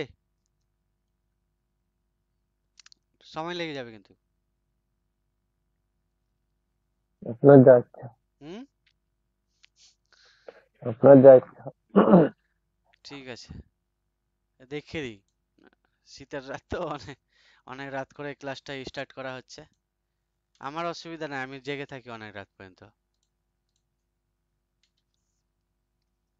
চলুন আমি এগুলোকে ডিলিট করে দিচ্ছি, দেখুন ডিলিট কিভাবে করছি। এবার সিলেক্ট করলাম। আচ্ছা, আর এখানে আরেকটা জিনিস শেখানোর বললাম, ভুল হলো আমার। এই দেখুন বলছি এখানে, বলছি যে হ্যাঁ, স্ক্রিনটা আগেকার মতো এরকম ছোট ছোট লাগছে কেন? আপনি একটু ট্রাই করে, ভালো দেখা যাচ্ছে না। স্ক্রিনটা ভালো দেখা যাচ্ছে না, একদম ছোট ছোট হয়ে যাচ্ছে। মনে হচ্ছে 5% 10% এর নিচে আছে লেখাটা, লাগছে। জুম করলে মোটামুটি দেখতে পাচ্ছি, আমারই হচ্ছে না সবারই হচ্ছে বলতে পারছি না। তাই হচ্ছে, দেখা তো উচিত। পাচ্ছি কিন্তু মানে ভালো হচ্ছে, ছোট ছোট লেখা আছে দেখা যাচ্ছে ছোট ছোট। অনেকক্ষণ। হ্যাঁ, আমার কিন্তু অনেকক্ষণ বলবো বলে ভাবছি কিন্তু বলছি না। আমার কিন্তু মেশিনটা অনেক বড় আছে, কিন্তু এই 22 ইঞ্চি মনিটর আছে। কিন্তু হতে পারে, তার জন্য আমি বারবার জুম করে দেখছি, হ্যাঁ, যখন এইদিকে কাজ যা নিয়ে যাচ্ছেন তো তখন আবার টেনে টেনে টেনে টেনে বারবার দেখছি। আচ্ছা আচ্ছা আচ্ছা। সবার হচ্ছে কি, একটু সবাই দেখুন তো কি হচ্ছে। ফুল স্ক্রিন দেখা যাচ্ছে? আচ্ছা স্যার। ফুল স্ক্রিন দেখা যাচ্ছে কিন্তু ছোট হচ্ছে লেখাগুলো। ছোট? হ্যাঁ, জুম করে নেবেন, মানে হ্যাঁ। ওই যে স্ক্রিনে যে অক্ষরগুলো আছে, একটা জুম হ্যাঁ করলে আপনি যেরকম যতটা স্পষ্ট দেখা যায়, এটাতে মানে কোনো স্পষ্ট দেখা যাচ্ছে না, মানে হ্যাঁ, খুব ছোট হুম, আসছে হুম, এই হুম। যে খুব অক্ষরগুলো। ছোট বলতে হ্যাঁ, আমার, ওটাই। হ্যাঁ তাহলে এটাই হবে, যেটা আমার এটা মনিটরের এইচডি কোয়ালিটির মনিটর আছে, যে স্ক্রিন রেজুলেশন আছে হুম, আপনার, এই যে এইচডি আছে 1920 উনি তো 1080 হুম, এইচডি কোয়ালিটি আছে, মানে হতে পারে। এক্সেলের মধ্যে এখানে আমরা কতটা এ থেকে জেড পর্যন্ত দেখতে পাচ্ছি। সাধারণত ওই কিউ পর্যন্ত বা আর পর্যন্ত দেখা যায়, এতে এতটা দেখা যায় হুম, অন্যান্য মনিটরে। দেখবেন আপনার বাড়িতে মনিটর থাকলে এতটা দেখতে পাবেন। এখানে আমার হুম, মনিটরে কতটা দেখা যাচ্ছে দেখুন, একসাথে এবারে ডবল এ এ বি পর্যন্তও দেখা যাচ্ছে। বড় তো। হুম, হ্যাঁ, স্ক্রিন অনেক বড়। ঠিকই আছে। একটু জুম করবেন, জুম করে দেখবেন, আর অসুবিধা হলে বলবেন, আমি দেখাবো আস্তে আস্তে, টেনশন নেই। কোনো অসুবিধা নেই, ঠিক আছে। হ্যাঁ, আচ্ছা। আচ্ছা কাজটা দেখাই আমি। এখানে যেটা বলছিলাম, ধরুন এখানে আমার, এখানে লিখেছি সানডে মানডে লিখেছি, তো এই সানডে মানডে লিখেছি এই জায়গাতে আমি আর একটা কলাম চাইছি এর আগে। হতে পারে আমি ডেট লিখবো, তারিখ লিখবো, তার জন্য আমি আরেকটা কলাম চাইছিলাম। তো কলাম কিভাবে নিব? কলাম নেওয়ার জন্য দুটো পদ্ধতি আছে, দুটো পদ্ধতির মধ্যে যেটা আপনার সুবিধা মনে হবে সেটা করবেন। দেখুন আমি দেখাচ্ছি প্রথম মাউস দিয়ে। তো এই কলামটাকে, এখানে আরেকটা কলাম নেব, তার জন্য এই যে এ কলামটা আছে, এ কলামের উপরে রাইট ক্লিক করবেন। রাইট ক্লিক করার পর ইনসার্টে ক্লিক করবেন, তাহলে দেখুন কলাম চলে আসলো আরেকটা। এবার এখানে আমরা ডেট লিখতে পারবো, কলাম বড় করলে বড়ও করতে পারবো। ক্লিয়ার হলো এটা? একটা পদ্ধতি।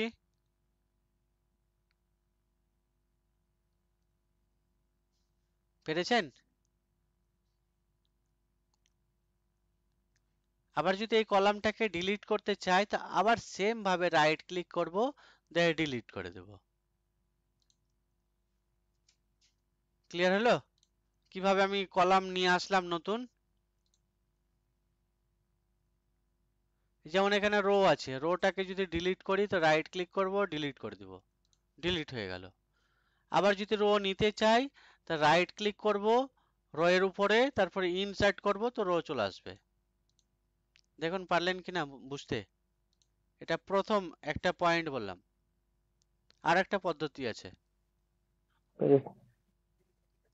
এই পদ্ধতি পারলেন তো বুঝতে? মানে যে কলামের বাম দিকে কলাম, নতুন কলাম পাবেন, বাম সাইডে ইনসার্ট হবে, মানে যে কলামের উপরে রাইট ক্লিক করে ইনসার্ট ক্লিক করবেন, সে কলামের থেকে বাম সাইডে, লেফট সাইডে নতুন কলাম পেয়ে যাবেন। আমি যদি মনে করুন এখানে যে এই যে সিরিয়াল নম্বর লেখা আছে 1 2 3 4, এর বাম সাইডে যদি একটা কলাম চাই, তো এখানে রাইট ক্লিক করে ইনসার্ট করব, বাম সাইডে একটা কলাম চলে আসবে, এই দেখুন। আর যদি ডিলিট করতে চাই তো রাইট ক্লিক করে সেম ভাবে ডিলিট করব। আর রো যদি নিতে চান, রো আসবে উপরে।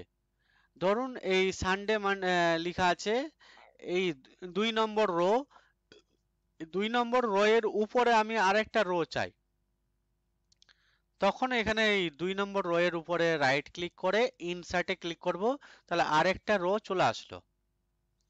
আর যদি না চাই, ধরুন এই রোটা আমার চলে এসেছে ফালতু ফালতু, এটাকে আমি ডিলিট করব, তখন রাইট ক্লিক করব সেম ভাবে রোটার উপরে, তারপর ডিলিটে ক্লিক করব। এবার দ্বিতীয় অপশন, দ্বিতীয় পদ্ধতি বলছি, দেখুন কলাম নেওয়ার জন্য যে কলামটার জায়গায় নেব, বাম সাইডে নেব, সেই কলামে রাখলাম, মানে এ কলামে আমি কার্সার রেখেছি। এবার কন্ট্রোল চেপে রেখে স্পেস প্রেস করব।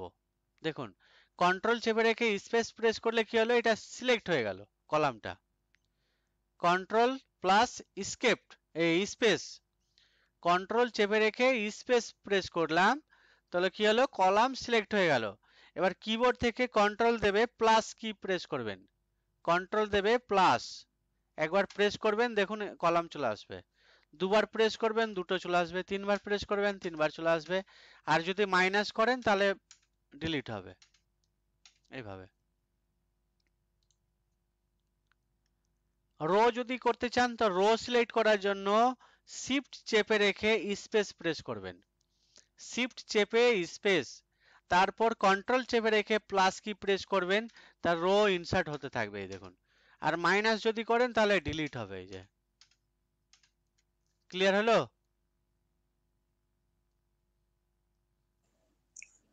স্যার আরেকবার বলুন। কলাম ইনসার্ট করার জন্য কি করব, কন্ট্রোল চেপে রেখে স্পেস প্রেস করব, তারপর কন্ট্রোল চেপে রেখে প্লাস কি প্রেস করলে ইনসার্ট হবে এই যে কলাম, নতুন কলাম চলে আসছে। আর যদি কলাম ডিলিট করতে চাই, কন্ট্রোল চেপে মাইনাস, মানে কন্ট্রোল প্লাস মাইনাস, ডিলিট হয়ে গেল। রো যদি আমি আনতে চাই, তো রো আনার জন্য কন্ট্রোল চেপে রেখে না, শিফট চেপে রেখে স্পেস, শিফট চেপে রেখে স্পেস প্রেস করার পর কন্ট্রোল চেপে প্লাস, তাহলে রো আসতে লাগবে। আর যদি মাইনাস করতে চাই তো মাইনাস, কন্ট্রোল দেবে রেখে মাইনাস প্রেস করলেই হয়ে যাবে। শিফট দেবে থেকে স্পেস দাবলে রো সিলেক্ট হবে, আর কন্ট্রোল চেপে স্পেস দাবলে কলাম সিলেক্ট হবে। থাকবে মানে? স্যার ঠিক আছে। ঠিক।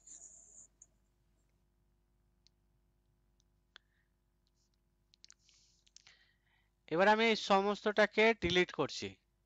এই দেখুন পুরোটা সিলেক্ট করলাম, ডিলিট। এবার আমি এখানে লিখছি, দেখুন কি লিখছি, মনে করুন এখানে আমি লিখছি রেজিস্ট্রেশন নাম্বার, চলুন সিরিয়াল নম্বর বাদ দিয়ে আমি এরকম নাম রাখলাম, রেজিস্ট্রেশন নাম্বার। তারপরে এখানে লিখছি নেম অফ স্টুডেন্ট, এটা করবেন আপনারা প্র্যাকটিক্যাল। তারপরে ফাদার নেম, দেখুন আমি পরপর লিখে যাচ্ছি, এবার সঙ্গে সঙ্গে কলাম বড় করলে বড় করতে পারেন বা শেষে একবারে করতে পারেন। ফাদার নেম, তারপরে ট্যাব প্রেস করলাম, লিখছি আমি ডেট অফ বার্থ, আবার ট্যাব প্রেস করলাম আধার নম্বর, ট্যাব প্রেস করলাম ব্লাড গ্রুপ, আবার ট্যাব প্রেস করলাম, তারপরে হয়তো ঠিকানা লিখব, ঠিকানা আমি লিখে দিচ্ছি ভিলেজ, ওয়ার্ড নাম্বার, তারপরে হয়তো post office, police station, police station, তারপরে ডিস্ট্রিক্ট, হয়তো পিনকোড,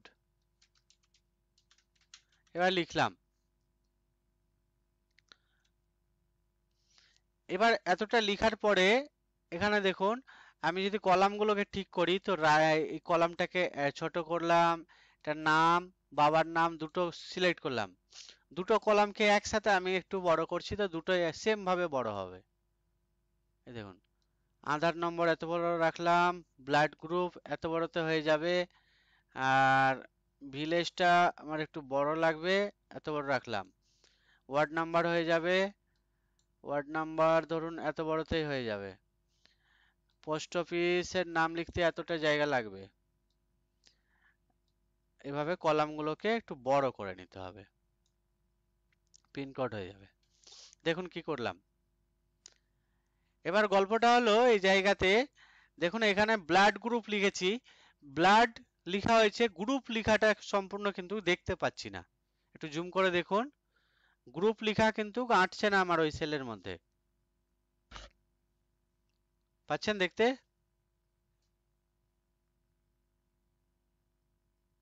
হ্যাঁ স্যার। হ্যাঁ স্যার। গ্রুপ লেখা, তারপর ওয়ার্ড নাম্বারের নম্বর লেখাটা, এটা কিন্তু আঁটছে না। আবার যদি আমি এই কলামটা বড় করি তাহলে হয়তো এঁটে যাবে, তবে আমাদের ডিজাইনটা ভালো লাগবে না। এখানে আমরা B positive, A B positive এগুলো ব্লাড গ্রুপ দিই, তো আমার তো বেশি জায়গা লাগবে না, তো আমার এত বড় কলাম রেখে লাভ কি? তো আমার কলাম মোটামুটি এত বড় রাখলে ঠিকঠাক। কিন্তু গল্পটা হলো যে আমার গ্রুপ লেখাটাও আঁটছে না, আমাকে ওটাও তো দেখতে হবে, এরকমও তো রাখতে পারি না হেডিং। তো এই অবস্থায় আমরা এই কাজটাকে এইভাবে করি, এই সেলটাকে সিলেক্ট রেখে র্যাপ টেক্সটে ক্লিক করি।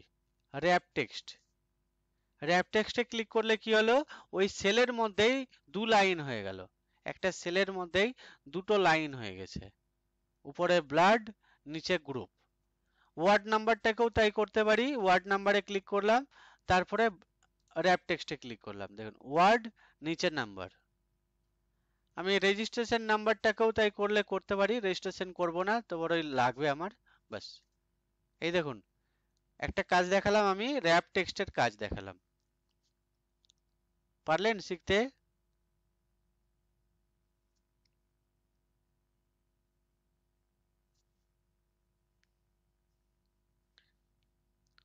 পেরেছেন? হ্যাঁ স্যার হ্যাঁ ঠিক আছে। ঠিক। এবার মনে করুন এই উপরে আমি একটা রো নিতে চাইছি, এই 1 নম্বর রো এর উপরে আমি আরেকটা রো নিতে চাইছি ফাঁকা, কিভাবে নেব বলুন? সিলেক্ট করতে হবে। 1 নম্বর রো এর উপরে রাইট ক্লিক করতে হবে, তারপরে ইনসার্ট। যে ইনসার্ট। হ্যাঁ, এবার গল্পটা হচ্ছে এখান থেকে এতটা হচ্ছে আমার পার্সোনাল ডিটেলস, এখানে আমরা পার্সোনাল ডিটেলস লিখব, আর এখান থেকে এতটা হচ্ছে অ্যাড্রেস। তো আমি এখানে হেডিং করতে চাইছি পার্সোনাল ডিটেলস এই কথাটা, তো কি করছি দেখুন, উপরের এই সেলটা 2 3 4 5, এই 5টা সেল সিলেক্ট করে এখানে ক্লিক করব, মার্জ এন্ড সেন্টার, এখানে ক্লিক করব, তো সেলটা একটা হয়ে গেল দেখুন। এবার এখানে লিখে দিচ্ছি আমি পার্সোনাল ডিটেলস, আবার এই জায়গাতে সেম ভাবে আমি সিলেক্ট করলাম, তারপরে মার্জ এন্ড সেন্টার করে দিলাম, এখানে লিখে দিচ্ছি আমি পার্মানেন্ট অ্যাড্রেস, পার্মানেন্ট অ্যাড্রেস।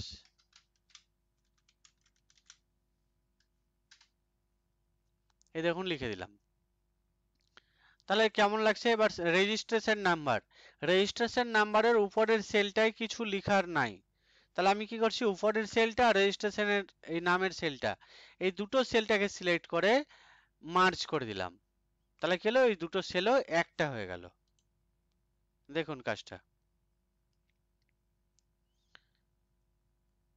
বুঝা গেল? এই অপশনটার কাজ দেখালাম, মার্জ এন্ড সেন্টারের কাজ দেখালাম, আর র্যাপ টেক্সটের কাজ দেখালাম, এই দুটো কাজ শিখতে পারলেন কিনা বলুন?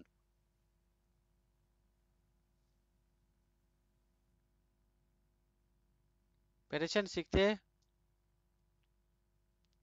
পেরেছি, প্র্যাকটিস করতে হবে। হ্যাঁ, প্র্যাকটিস তো করতে হবে, উপায় নাই।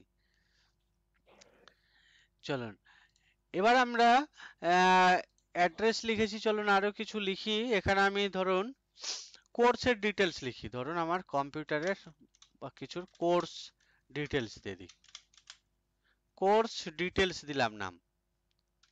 কোর্স ডিটেলস এর মধ্যে হয়তো কোর্সের নাম, তারপরে থাকবে ডিউরেশন, আর দিয়ে দিচ্ছি কোর্স ফিস, এতটা দিলাম, এতটা দিলাম। এটা ডিউরেশনটা একটু বড় করি, কোর্স ফিটা ঠিক আছে একটু বড় করে দিই, ব্যাস। কোর্সের নাম আমার দরকার নেই এত বড়, ঠিক আছে। এগুলোকেও আমি কি করছি, সিলেক্ট করে র্যাপ টেক্সট করে দিচ্ছি, তাহলে 2 লাইন হয়ে গেল। এবার এই সমস্ত লেখা উপরে কোর্সের নাম এটাকে আমি মার্জ করে দিলাম। দেখুন এই সমস্ত লেখাটা হেডিংটা আমার যাতে মিডিলে হয়, প্রত্যেকটা সেলের মিডিলে হয়, তার জন্য আমরা অ্যালাইনমেন্ট থেকে সেন্টার করে দিব। এই দেখুন এবার সেন্টার। তো সেন্টার করলে কি হলো, লেফট রাইট এর মিডিলে হলো, আমি উপর আর নিচেরও মিডিল করব, তার জন্য এই উপরের মিডিল অ্যালাইন করব। মিডিল অ্যালাইনে ক্লিক করলে মিডিল হয়ে যাবে, একদম পারফেক্ট সেন্টার। একটু বোল্ড করে দেব, তাহলে মোটা হয়ে যাবে। দেখুন এবার কেমন লাগছে দেখতে। এবার আমরা একটু কালার কম্বিনেশন করব। দেখুন এই পুরো কাজটাকে আমি সিলেক্ট করলাম, সিলেক্ট করে এর মধ্যে দিব আমি বর্ডার। তো বর্ডার দেওয়ার জন্য আমি বর্ডারে ক্লিক করলাম, বর্ডারে ক্লিক করে অল বর্ডারে ক্লিক করলাম। এবার কালার করে দিলাম একটা, বা একটু কালার উপরে হেডিং গুলো চলুন চেঞ্জ করি। হেডিং এর কালার ধরুন আমি এখানে রেড করে দিচ্ছি, এরকম একটা কালার। লেখা মানাচ্ছে না, লেখা আমি হোয়াইট করে দিলাম। চলুন এটার কালারটা কি করা যায়, ধরুন এরকম একটা কালার করলাম, লেখাটাকে হোয়াইট করলাম। আর কোর্সের কালারটা আমি এই ধরনের একটা কালার করলাম, লেখা হোয়াইট করলাম, ফন্ট কালার। এই দেখুন এরকম করলাম। রেজিস্ট্রেশন নাম্বারটাকে আমি ব্ল্যাক করে দিচ্ছি ধরুন, আর হোয়াইট করলাম। দেখুন এবার কেমন লাগছে। কালার যখন চেঞ্জ করলেন তখন ওখানে ক্লিক করতে হবে আগে না? হ্যাঁ, ক্লিক করার পরে আগে সেলগুলো সিলেক্ট করতে হবে, যে সেলে কালার করব, এতটা যতটা হুম সেলকে কালার করব সেই সেলে সিলেক্ট করে তারপরে কালার। হুম হুম, ঠিক আছে। এতটা যখন হয়ে গেল, এবার আমরা ডাটা লিখতে পারবো, মানে এর মধ্যে। এবার মনে করুন রেজিস্ট্রেশন নাম্বার আমার 1501 থেকে শুরু, 1501 থেকে শুরু, এরপরে 1502 হবে। হয়তো আমি 20 জনের নাম ঠিকানা লিখবো। দেখুন কিভাবে লিখছি, দুটোকে সিলেক্ট করলাম, কোনা ধরে এভাবে 20 পর্যন্ত আমি টেনে নিলাম। দেখুন লেখা হয়ে গেল 20টা স্টুডেন্টের। এবার স্টুডেন্টের নাম লিখবো। তো স্টুডেন্টের নাম একটা এক্সাম্পল হিসাবে চলুন আমি লিখে দিই। একটা লিখছি ওয়াসিম মন্ডল, চলুন শুভ প্রামাণিক, একটু স্পিডে লিখে নিচ্ছি। প্রামাণিক, অভিজিৎ মন্ডল, নিশা মন্ডল, নিরুপমা মন্ডল, আর তারপর লিখে দিচ্ছি সাহিল শেখ, মিন্টু শেখ, মেঘা দাস, সোনালী মন্ডল। চলুন আমাদের স্টুডেন্টের নামগুলোই লিখে দিচ্ছি, ঠিক আছে। তারপরে কার নাম লিখবো, এটার নাম লিখে দিই নেহা মন্ডল, সুমন আচার্য,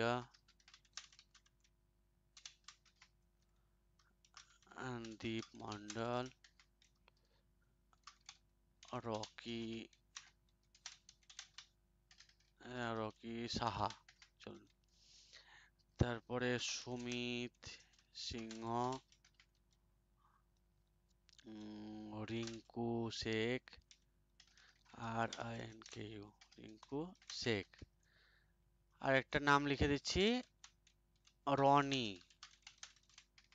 চলুন শুভম মন্ডল। তারপরে চলুন এটার নাম লিখে দিই, আন্না ঘোষের নাম লিখে দিই, জিসান শেখ, পলাশ প্রামাণিক। চলুন নাম লিখলাম। এর বাবার নামগুলো লিখছি। ওয়াসিম মন্ডলের বাবার নাম নকুল মন্ডল। শুভ বাবার নাম হচ্ছে সুকুমার, চলুন সুকুমার লিখে দিই, সুকুমার প্রামাণিক। অভিজিৎ ওর বাবার নাম হচ্ছে নীরেন মন্ডল। আচ্ছা, এখানে মন্ডল বানানে টাইপিং মিস্টেক করেছি, দেখুন ডবল ক্লিক করলাম দিয়ে ঠিক করলাম। আচ্ছা, রঞ্জিত মন্ডল, নিরুপমার বাবার নাম অজিত মন্ডল, সাহিল শেখের বাবার নাম জাহিরুল শেখ, আর হচ্ছে কে মিন্টু, আর বাবার নাম হচ্ছে রহিম শেখ। মেঘা, মেঘার বাবার নাম মৃণাল দাস। সোনালীর বাবার নাম চিরঞ্জিত মণ্ডল। আর নেহা, সন্তোষ মণ্ডল। সুমন, সুমনের বাবার নাম দুলাল আচার্য। আর দীপের বাবার নাম কার্তিক মণ্ডল। আর হলো গৌতমের বাবার নাম গৌতম সাহা। আচ্ছা, সুমিত সিংহর বাবার নামটা ভুলে গেলাম যে, সুবীর, সুবীর সিংহ। আচ্ছা, রিঙ্কু, রিঙ্কুর বাবার নাম রিহান, রিহান শেখ। আর রনির বাবার নাম পলাশ। শুভমের বাবার নাম রবি।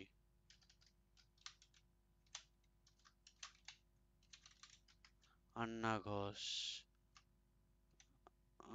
সুদেব ঘোষ। আর জিসান, জিসানের বাবার নাম কবির, কবির আলী। আর পলাশের বাবার নাম কৃষ্ণ প্রামাণিক। চলুন, 20 জনের নাম এবং বাবার নাম লিখলাম, তাদের জন্ম তারিখ গুলো লিখছি। দেখুন, জন্ম তারিখ মনে করুন এর 12, একটা আন্দাজে আমি লিখে দিচ্ছি কিন্তু, হ্যাঁ, জন্ম তারিখ সঠিক জানি না কার কত আছে, এটা লিখে দিচ্ছি। 15/3/2007, তারপরে হয়তো 25/7/2008 আছে, তারপরে 1/1/2008 আছে, 27/2/2009, তারপরে হয়তো আছে 15/5/2008, তারপরে দিলাম 13/5/2007, 12/12/2007, তারপরে 18/4/2005, হ্যাঁ, 22/11/2000, চলুন 7 দিলাম। দেখুন, এইভাবে লিখলাম, মোটামুটি আমি এগুলোকেই করে নিচ্ছি। চলুন,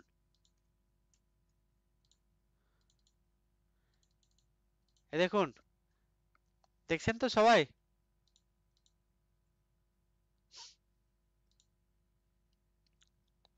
পাচ্ছেন দেখতে? এবার কাজ দেখুন কিভাবে করছি। দেখুন, আধার নম্বর এতটা দেখছেন কিভাবে লিখলাম? আধার নম্বর আচ্ছা স্যার, আমি কিন্তু যেভাবে স্যার টাইপ বলছি, করলাম, হ্যাঁ বলুন। বলছে নামটা লেখার পর কি এন্টার মারতে হবে নাকি নিচে আসার হ্যাঁ, জন্য? নিচে আসার জন্য এন্টার দাবতে হবে। তবে আমি ঠিক আছে। যেভাবে নাম লিখলাম এটা কিন্তু প্রসেস না, হ্যাঁ, আমি এখন আপনাদেরকে হুম, যে কাজটা দেখানোর উদ্দেশ্যে লিখছি সেটার জন্য লিখলাম, অন্য কিছু আমি শিখাতে চাইছি। হ্যাঁ, লিখতে হয় ঠিক। এইভাবে। ধরুন একজনের নাম লিখবো, তো একজনের পুরো নাম, ঠিকানা, জন্ম যা আছে পুরো লিখতে হয় এইভাবে, ট্যাব প্রেস করে করে। আমি যখন দেখাবো এর পরে, আমি এখানে শিখাতে চাইছি আধার নম্বর লিখা। দেখুন, এখানে ধরুন আধার নম্বর একজনের আছে 4501306520, 12 সংখ্যার আধার নম্বর। এবার দেখুন আমি লিখলাম, একটু জুম করে দেখুন, লিখার পরে যখনই আমি এন্টার প্রেস করছি, দেখুন কি হলো লেখাটা। আমি কি লিখেছি? 4501306520, এই দেখুন। আমি আরেকটা লিখে দেখাচ্ছি, ধরুন লিখছি 850932104652। যখনই আমি এন্টার প্রেস করছি, দেখুন কেমন আসছে লেখাটা। মানে যে নাম্বারটা লিখছি সেই নাম্বারটা কিন্তু এখানে শো হচ্ছে না। এখানে আপনাদের মনে রাখতে হবে যে এক্সেলে 1 থেকে 11টা নাম্বার 11 ডিজিট পর্যন্ত ইয়ে করে, অ্যাকসেপ্ট হয়। 11টা সংখ্যা পর্যন্ত লেখা যাবে সেলের মধ্যে, 11টার বেশি সেলে সাপোর্ট করবে না। যদি সংখ্যাটা 11টার বেশি হয়ে যায় সংখ্যা, তাহলে সাপোর্ট করবে না। এবার আধার নম্বরে তো 12টা হয়, তাহলে আমরা কিভাবে কি করব? তখন আমাদেরকে সেটিং একটু চেঞ্জ করতে হবে। এবার এই সেটিং গুলো শিখতে হবে, এই জন্যই আমার উদ্দেশ্য এটা লেখা। বুঝতে পারলেন কি বললাম?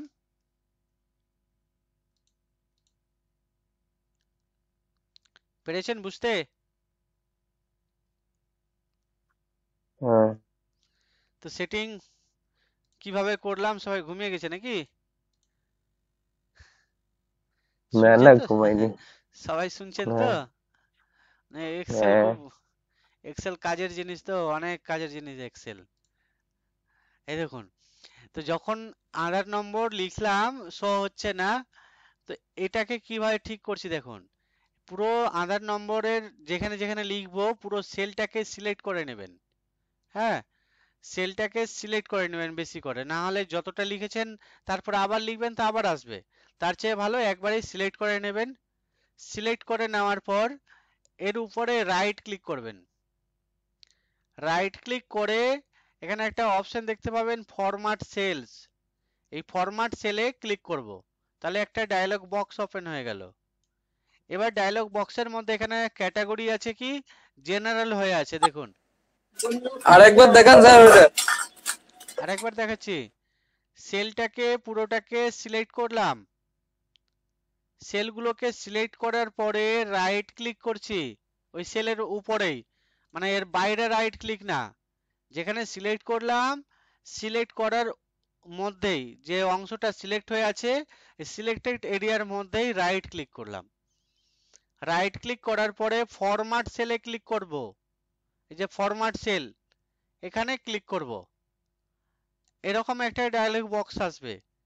আর যদি রাইট ক্লিক না করেন তাহলে এখানে উপরে হোমের মধ্যে দেখবেন উপরে এখানে লেখা আছে নাম্বার, এই নাম্বারের এই পয়েন্টে ক্লিক করবেন, এই যে এখানে নাম্বার ফরম্যাট এখানে ক্লিক করবেন, তাহলে ওই একই জায়গায় আসবে।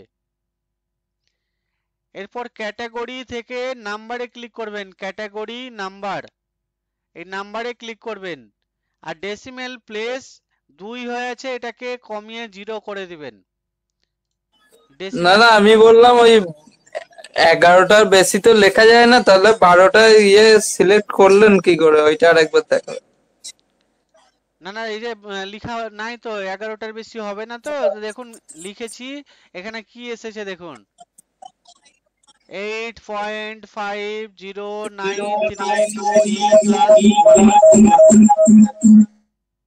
এরকম চলে এসেছে। এটাকে সলিউশন করছি যে যাতে আমার 12টা সংখ্যা লেখা যায়।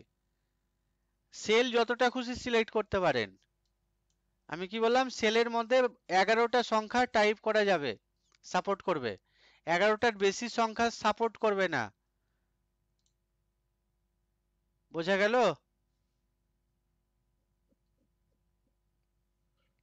পারলেন বুঝতে কি বললাম?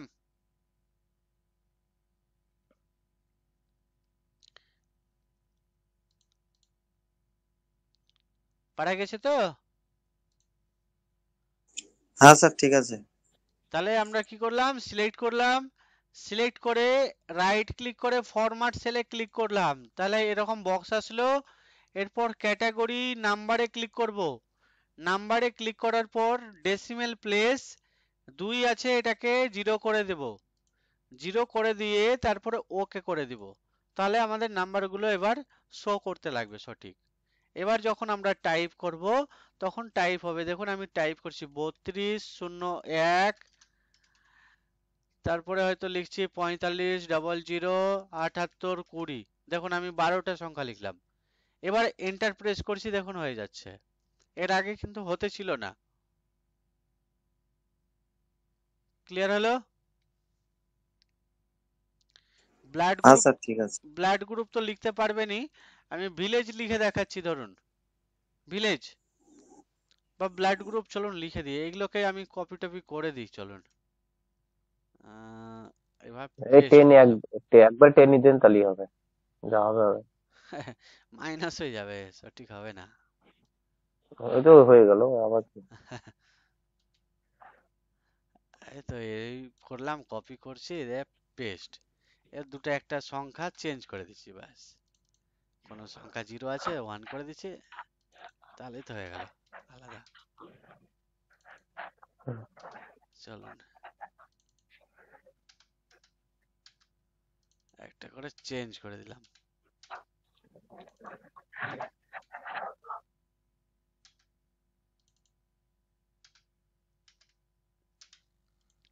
হয়ে গেল। ব্লাড গ্রুপ, ব্লাড গ্রুপ মনে করুন কারো আছে B positive, AB positive, B positive, তারপর হয়তো আবার বি পজিটিভ আছে, তো বি পজিটিভ লিখলাম। এবার লিখবো হয়তো এবি নেগেটিভ আছে, ও পজিটিভ আছে, হ্যাঁ, এবি নেগেটিভ, ও ও পজিটিভ থাক, এটা বি ও পজিটিভ, এরকম করে লিখলাম।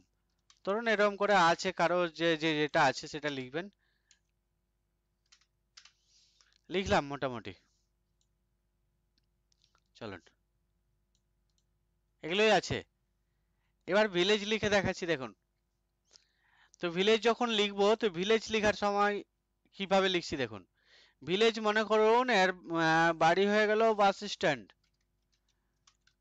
আমাদের লোকাল ঠিকানা দিচ্ছি বাস স্ট্যান্ড।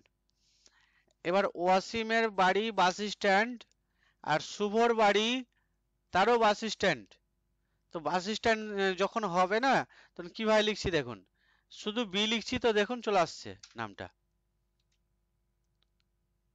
এই ধরুন এর বাড়ি হলো হয়তো এরকম লিখলাম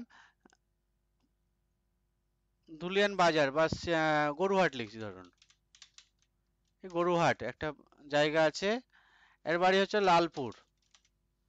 এবার ধরুন তারপরে যে 5 নম্বর ব্যক্তির বাড়ি, এর বাড়ি হচ্ছে বাস স্ট্যান্ড, তো বি লিখলাম, দেখুন চলে আসলো। এর বাড়ি গরুহাট, জি লিখছি, চলে আসছে দেখুন। এই যে লালপুর, এল লিখছি, চলে আসছে দেখুন। আমাকে টাইপ করতেই হচ্ছে না, দেখুন।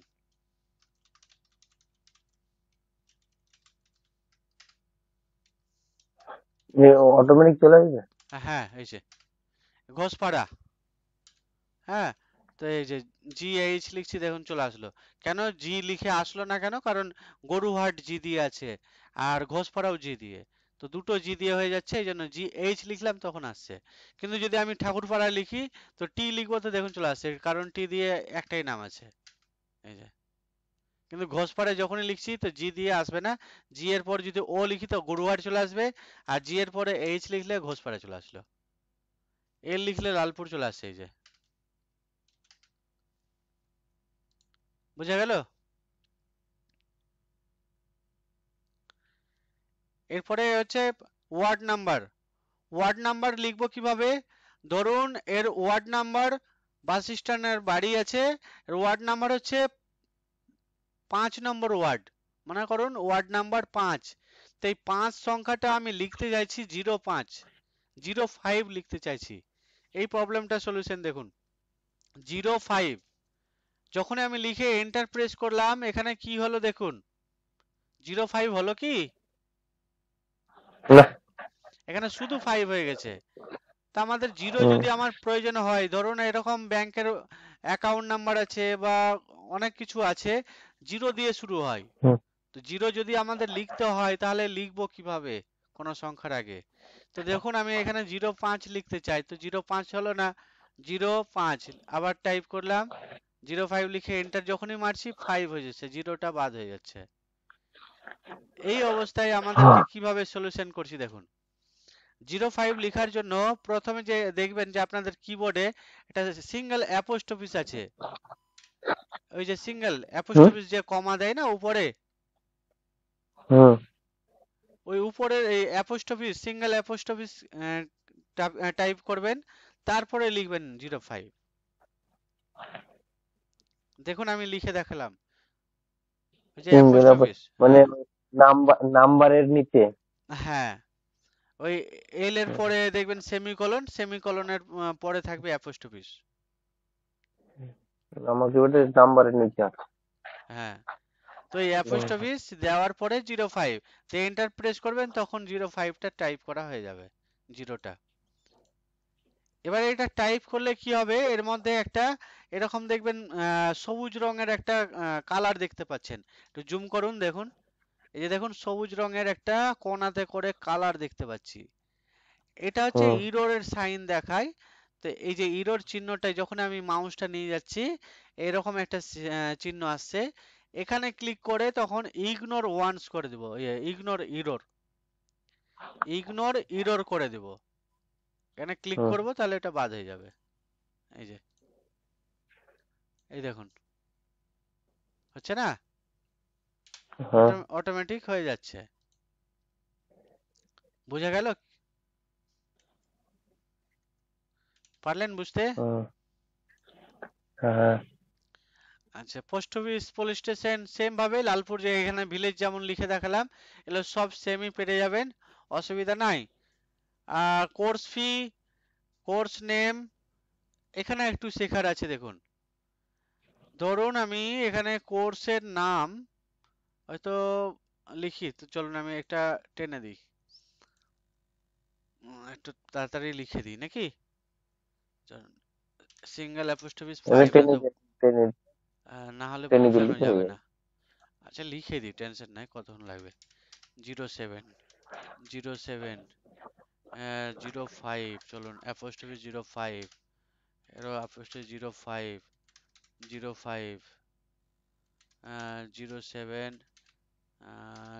07 7 নম্বর ওয়ার্ড, 7 নম্বর ওয়ার্ড, এদের 10 নম্বর ওয়ার্ড। বলছি এই চ্যাটটা কিসের উপরে হচ্ছে? কোনটা? এই যেটা এখন আপনি করাচ্ছেন এটা কিসের উপরে হচ্ছে? যেমন হয় এজ ক্যালকুলেটর এরকম কিছু একটা হয়, তারপর মার্কশিটের হয়, এইটা কিসের উপরে হচ্ছে চ্যাটটা? মার্কশিট, এজ ক্যালকুলেটর, আমি তো এক্সেল বুঝাচ্ছি আপনাদেরকে, এবার এগুলো শিখে না না সেটা বলছি না, মানে এইটা কিসের চ্যাট? এটা এরকম বলছে একটা ম্যাটারটা দেখাচ্ছি, কি এক্সাম্পল দেখাচ্ছি আমি, যে আধার ও নম্বর কিভাবে বেশ লিখতে ঠিক আছে হবে। ঠিক হ্যাঁ, আছে আধার ঠিক আছে ঠিক নম্বর, আছে আধার নম্বর সাপোর্ট করবে না, তো আধার নম্বর কিভাবে লিখবো, কিংবা এই যে ঠিক জিরো, আছে ঠিক আছে। হ্যাঁ এটা এক্সাম্পল দেখাচ্ছি, নাহলে তো হবে না। ওরকম চার্ট যদি দেখাতে চাই তো এক্সেল 6 মাস পার হয়ে যাবে ওইভাবে শিখলে। এই দেখুন কাজটা শিখে নিন, এক্সেল এর কাজ কি, কিভাবে এক্সেল ইউজ করছি এটা জাস্ট শিখতে হবে, তাহলে আমরা যে কোনো প্রজেক্ট বানিয়ে ফেলতে পারবো। হ্যাঁ চলুন, পোস্ট অফিস আমি দিয়ে দিচ্ছি ধুলিয়ান। না আমি সেটা বলি নাই, আমি মানে এর নামটা জানতে চাইলাম। হ্যাঁ হ্যাঁ, নাম না এরকম কিছু প্রজেক্ট না, জাস্ট আমি বেসিক কাজগুলো দেখাচ্ছি যে কিভাবে সেলে লিখবো, কিভাবে এগুলো কাজ করব, প্রবলেম হবে তো অনেক কিছু লিখতে গিয়ে, তো না এগুলো কিভাবে সলিউশন করব। বুঝা গেল? হ্যাঁ হ্যাঁ হ্যাঁ। আচ্ছা, মুর্শিদাবাদ, এই দেখুন পিন কোড লিখে দিলাম, এগুলোকে সিলেক্ট করে এবার ক্লিক করে টেনে নিচ্ছি, সবার চলে আসলো। কোর্সের নাম লিখে দিচ্ছি আমি ADCA, এটা কোর্স, এই কোর্স ধরুন এতজন ADCA করছে, তারপরে হয়তো ADF এর স্টুডেন্ট এখান থেকে এতজন আছে, তারপরে ট্যালির স্টুডেন্ট আছে TALLY, এটা ট্যালি শিখছে এতজন। কোর্স ডিউরেশন 12 মাসের কোর্স, হ্যাঁ এখানেও লিখে দিলাম 12 মাস, সিলেক্ট করে এবার ক্লিক করে টেনে নিচ্ছি এতটা, এটা 6 মান্থের কোর্স।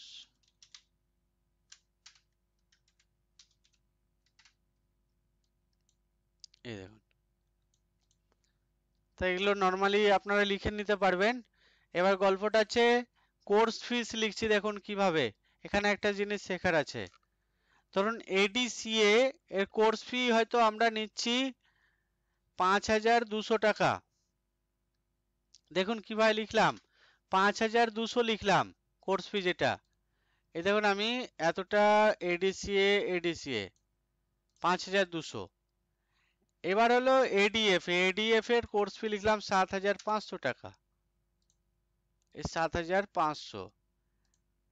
ট্যালি 4800 টাকা লিখলাম। এই দেখুন কোর্স ফি গুলো লিখলাম। এবার এই কোর্স ফি যখন লেখা হয়ে গেল, লেখার পরে আমরা এটাকে আর একটু ডিজাইন করব। দেখুন কিভাবে কি কাজ করছে দেখুন। এখানে আমরা কারেন্সি সিম্বল ইউজ করব, মানে রুপিসের যে সিম্বল থাকে আমাদের ভারতের কারেন্সি সিম্বল, সেই কারেন্সি সিম্বল আমাদেরকে ইউজ করতে হবে। এবার অ্যামাউন্ট লিখলে কি হয়, অ্যামাউন্ট লেখার পরে দশমিক দিয়ে দুটো শূন্য দিতে হয়, মানে যাকে আমরা পয়সা বলে থাকি। তো এটা দিচ্ছি দেখুন, এরকম সিম্পল ভাবে লিখলাম। লিখার পরে সেলগুলোকে সিলেক্ট করবেন, সেলগুলোকে সিলেক্ট করে সেম ভাবে রাইট ক্লিক করে ফরম্যাট সেলে ক্লিক করবেন। দেখছেন তো, রাইট ক্লিক করলাম, দিয়ে ফরম্যাট সেলে ক্লিক করলাম। এরপর কারেন্সিতে ক্লিক করব, কারেন্সি, কারেন্সিতে ক্লিক করে এখানে দেখবেন ডেসিমেল প্লেস 2 আছে, মানে 2 আছে, দশমিকের পরে দুটো শূন্য আসবে। আর যদি না চান তাহলে 0 রাখতে পারেন। আর সিম্বল এখানে দেখতে পাচ্ছি আমরা হিন্দিতে একটা সিম্বল আছে, এখানে আপনি চাইলে ইংলিশে আরএস এও লিখতে পারেন। তো আমার হিন্দি আছে, হিন্দি থাক, দিয়ে ওকে করে দেব। দেখুন এবার কত সুন্দর একটা ডিজাইন লাগছে, অ্যামাউন্ট গুলো দেখতে ভালো লাগছে। দেখুন কোর্স ফিটা আগের থেকে এবার দেখুন কত সুন্দর একটা কোর্স ফি দেখতে লাগছে। তো 5200 টাকাটা দেখুন একটা রুপিসের সাইন আছে, তার পাশে 5 এর পর এবার কমা এসেছে, এই যে পাচ্ছেন দেখতে। মানে হচ্ছে যে আপনি দুই দুই থাকছে, ও দুটো মানে যে ডান দিক থেকে দুটোর পরে দশমিক হবে না? হ্যাঁ, এই যে দশমিক শেষে যে লিখি না, পয়সা লিখি আমরা, হ্যাঁ তো এটাকে বলছি হ্যাঁ। আমরা ডেসিমেল। আর স্যার যে এর রেকর্ডিং দিয়ে দেবেন তো? ওই মানে এটা ডান দিক রেকর্ডিং থেকে তো ধরতে করছি হবে। না, রেকর্ডিং এর আশা ছেড়ে দেন, অনেক বড় হয়ে যাবে, রাত দিন পার হয়ে যাবে। তাহলে প্র্যাকটিসটা করবো কি করে? ওই জন্য তো বললাম শুরু থেকে যে খাতায় লিখেন। দিয়ে দেবো রেকর্ড পরে ওরকম। অনেক বড়, অতক্ষণ থেকে বলছি, বলে যাচ্ছি 1-1.5 ঘন্টা থেকে।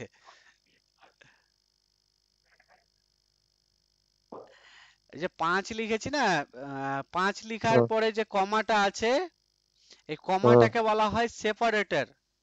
আমরা যদি হুম চাই যে 5 এর পরে এই কমাগুলো দিব না, হ্যাঁ, তাহলে কি করব, হুম। এর উপরে সিলেক্ট করার পর রাইট রাইট ক্লিক ক্লিক করো। করে ফরম্যাট সেলে ক্লিক করব। যে হুম ফরম্যাট সেলে ক্লিক করার পর এখানে দেখতে পাচ্ছি যে কারেন্সি দেখতে পাচ্ছি। এই কারেন্সির মধ্যে কিন্তু কিছু নাই, কিন্তু যদি আমরা নাম্বার ফরম্যাটে আসি তো এখানে দেখতে পাবো ইউজ থাউজেন্ড সেপারেটর, এই যে টিক চিহ্ন হুম আছে, এই টিক চিহ্নটাকে তুলে হুম দিব। হুম। তুলে দিয়ে যদি ওকে করি তাহলে ওই কমাটা থাকবে না। আর তার সাথে সাথে আবার আর সিম্বলটাও চলে একটাও এলো থাকবে। কারেন্সি, হ্যাঁ। তো আমরা যদি কারেন্সি সিম্বল দিই তাহলে কিন্তু কমা থাকবে, কারণ কারেন্সিতে গেলে অটোমেটিক কমা নিয়ে নিবে। এবার যদি হ্যাঁ আমরা হ্যাঁ, চাই ভালো হিন্দিতে লাগছে। দিব না ইংলিশে দিব, আরএস কথাটা দিব, তো এখান থেকে তখন সার্চ হুম করে দেখতে হবে ইংলিশে কোথায় আছে। তো স্ক্রল করে নামাতে হবে, দেখতে হবে আরএস আছে কি নাই। এই যে এখানে হিন্দিতেই বেশি আছে, ইংলিশে নাই। হিন্দিটাই ভালো লাগে, উপরে উপরে উপরে উপরে ইংলিশ উপরে, কোথায়? হিন্দির উপরে, হিন্দির উপরে দেখলাম ইংলিশ। হিন্দির উপরে নাই, ইংলিশ কই, বাংলা আছে, বাংলাদেশ।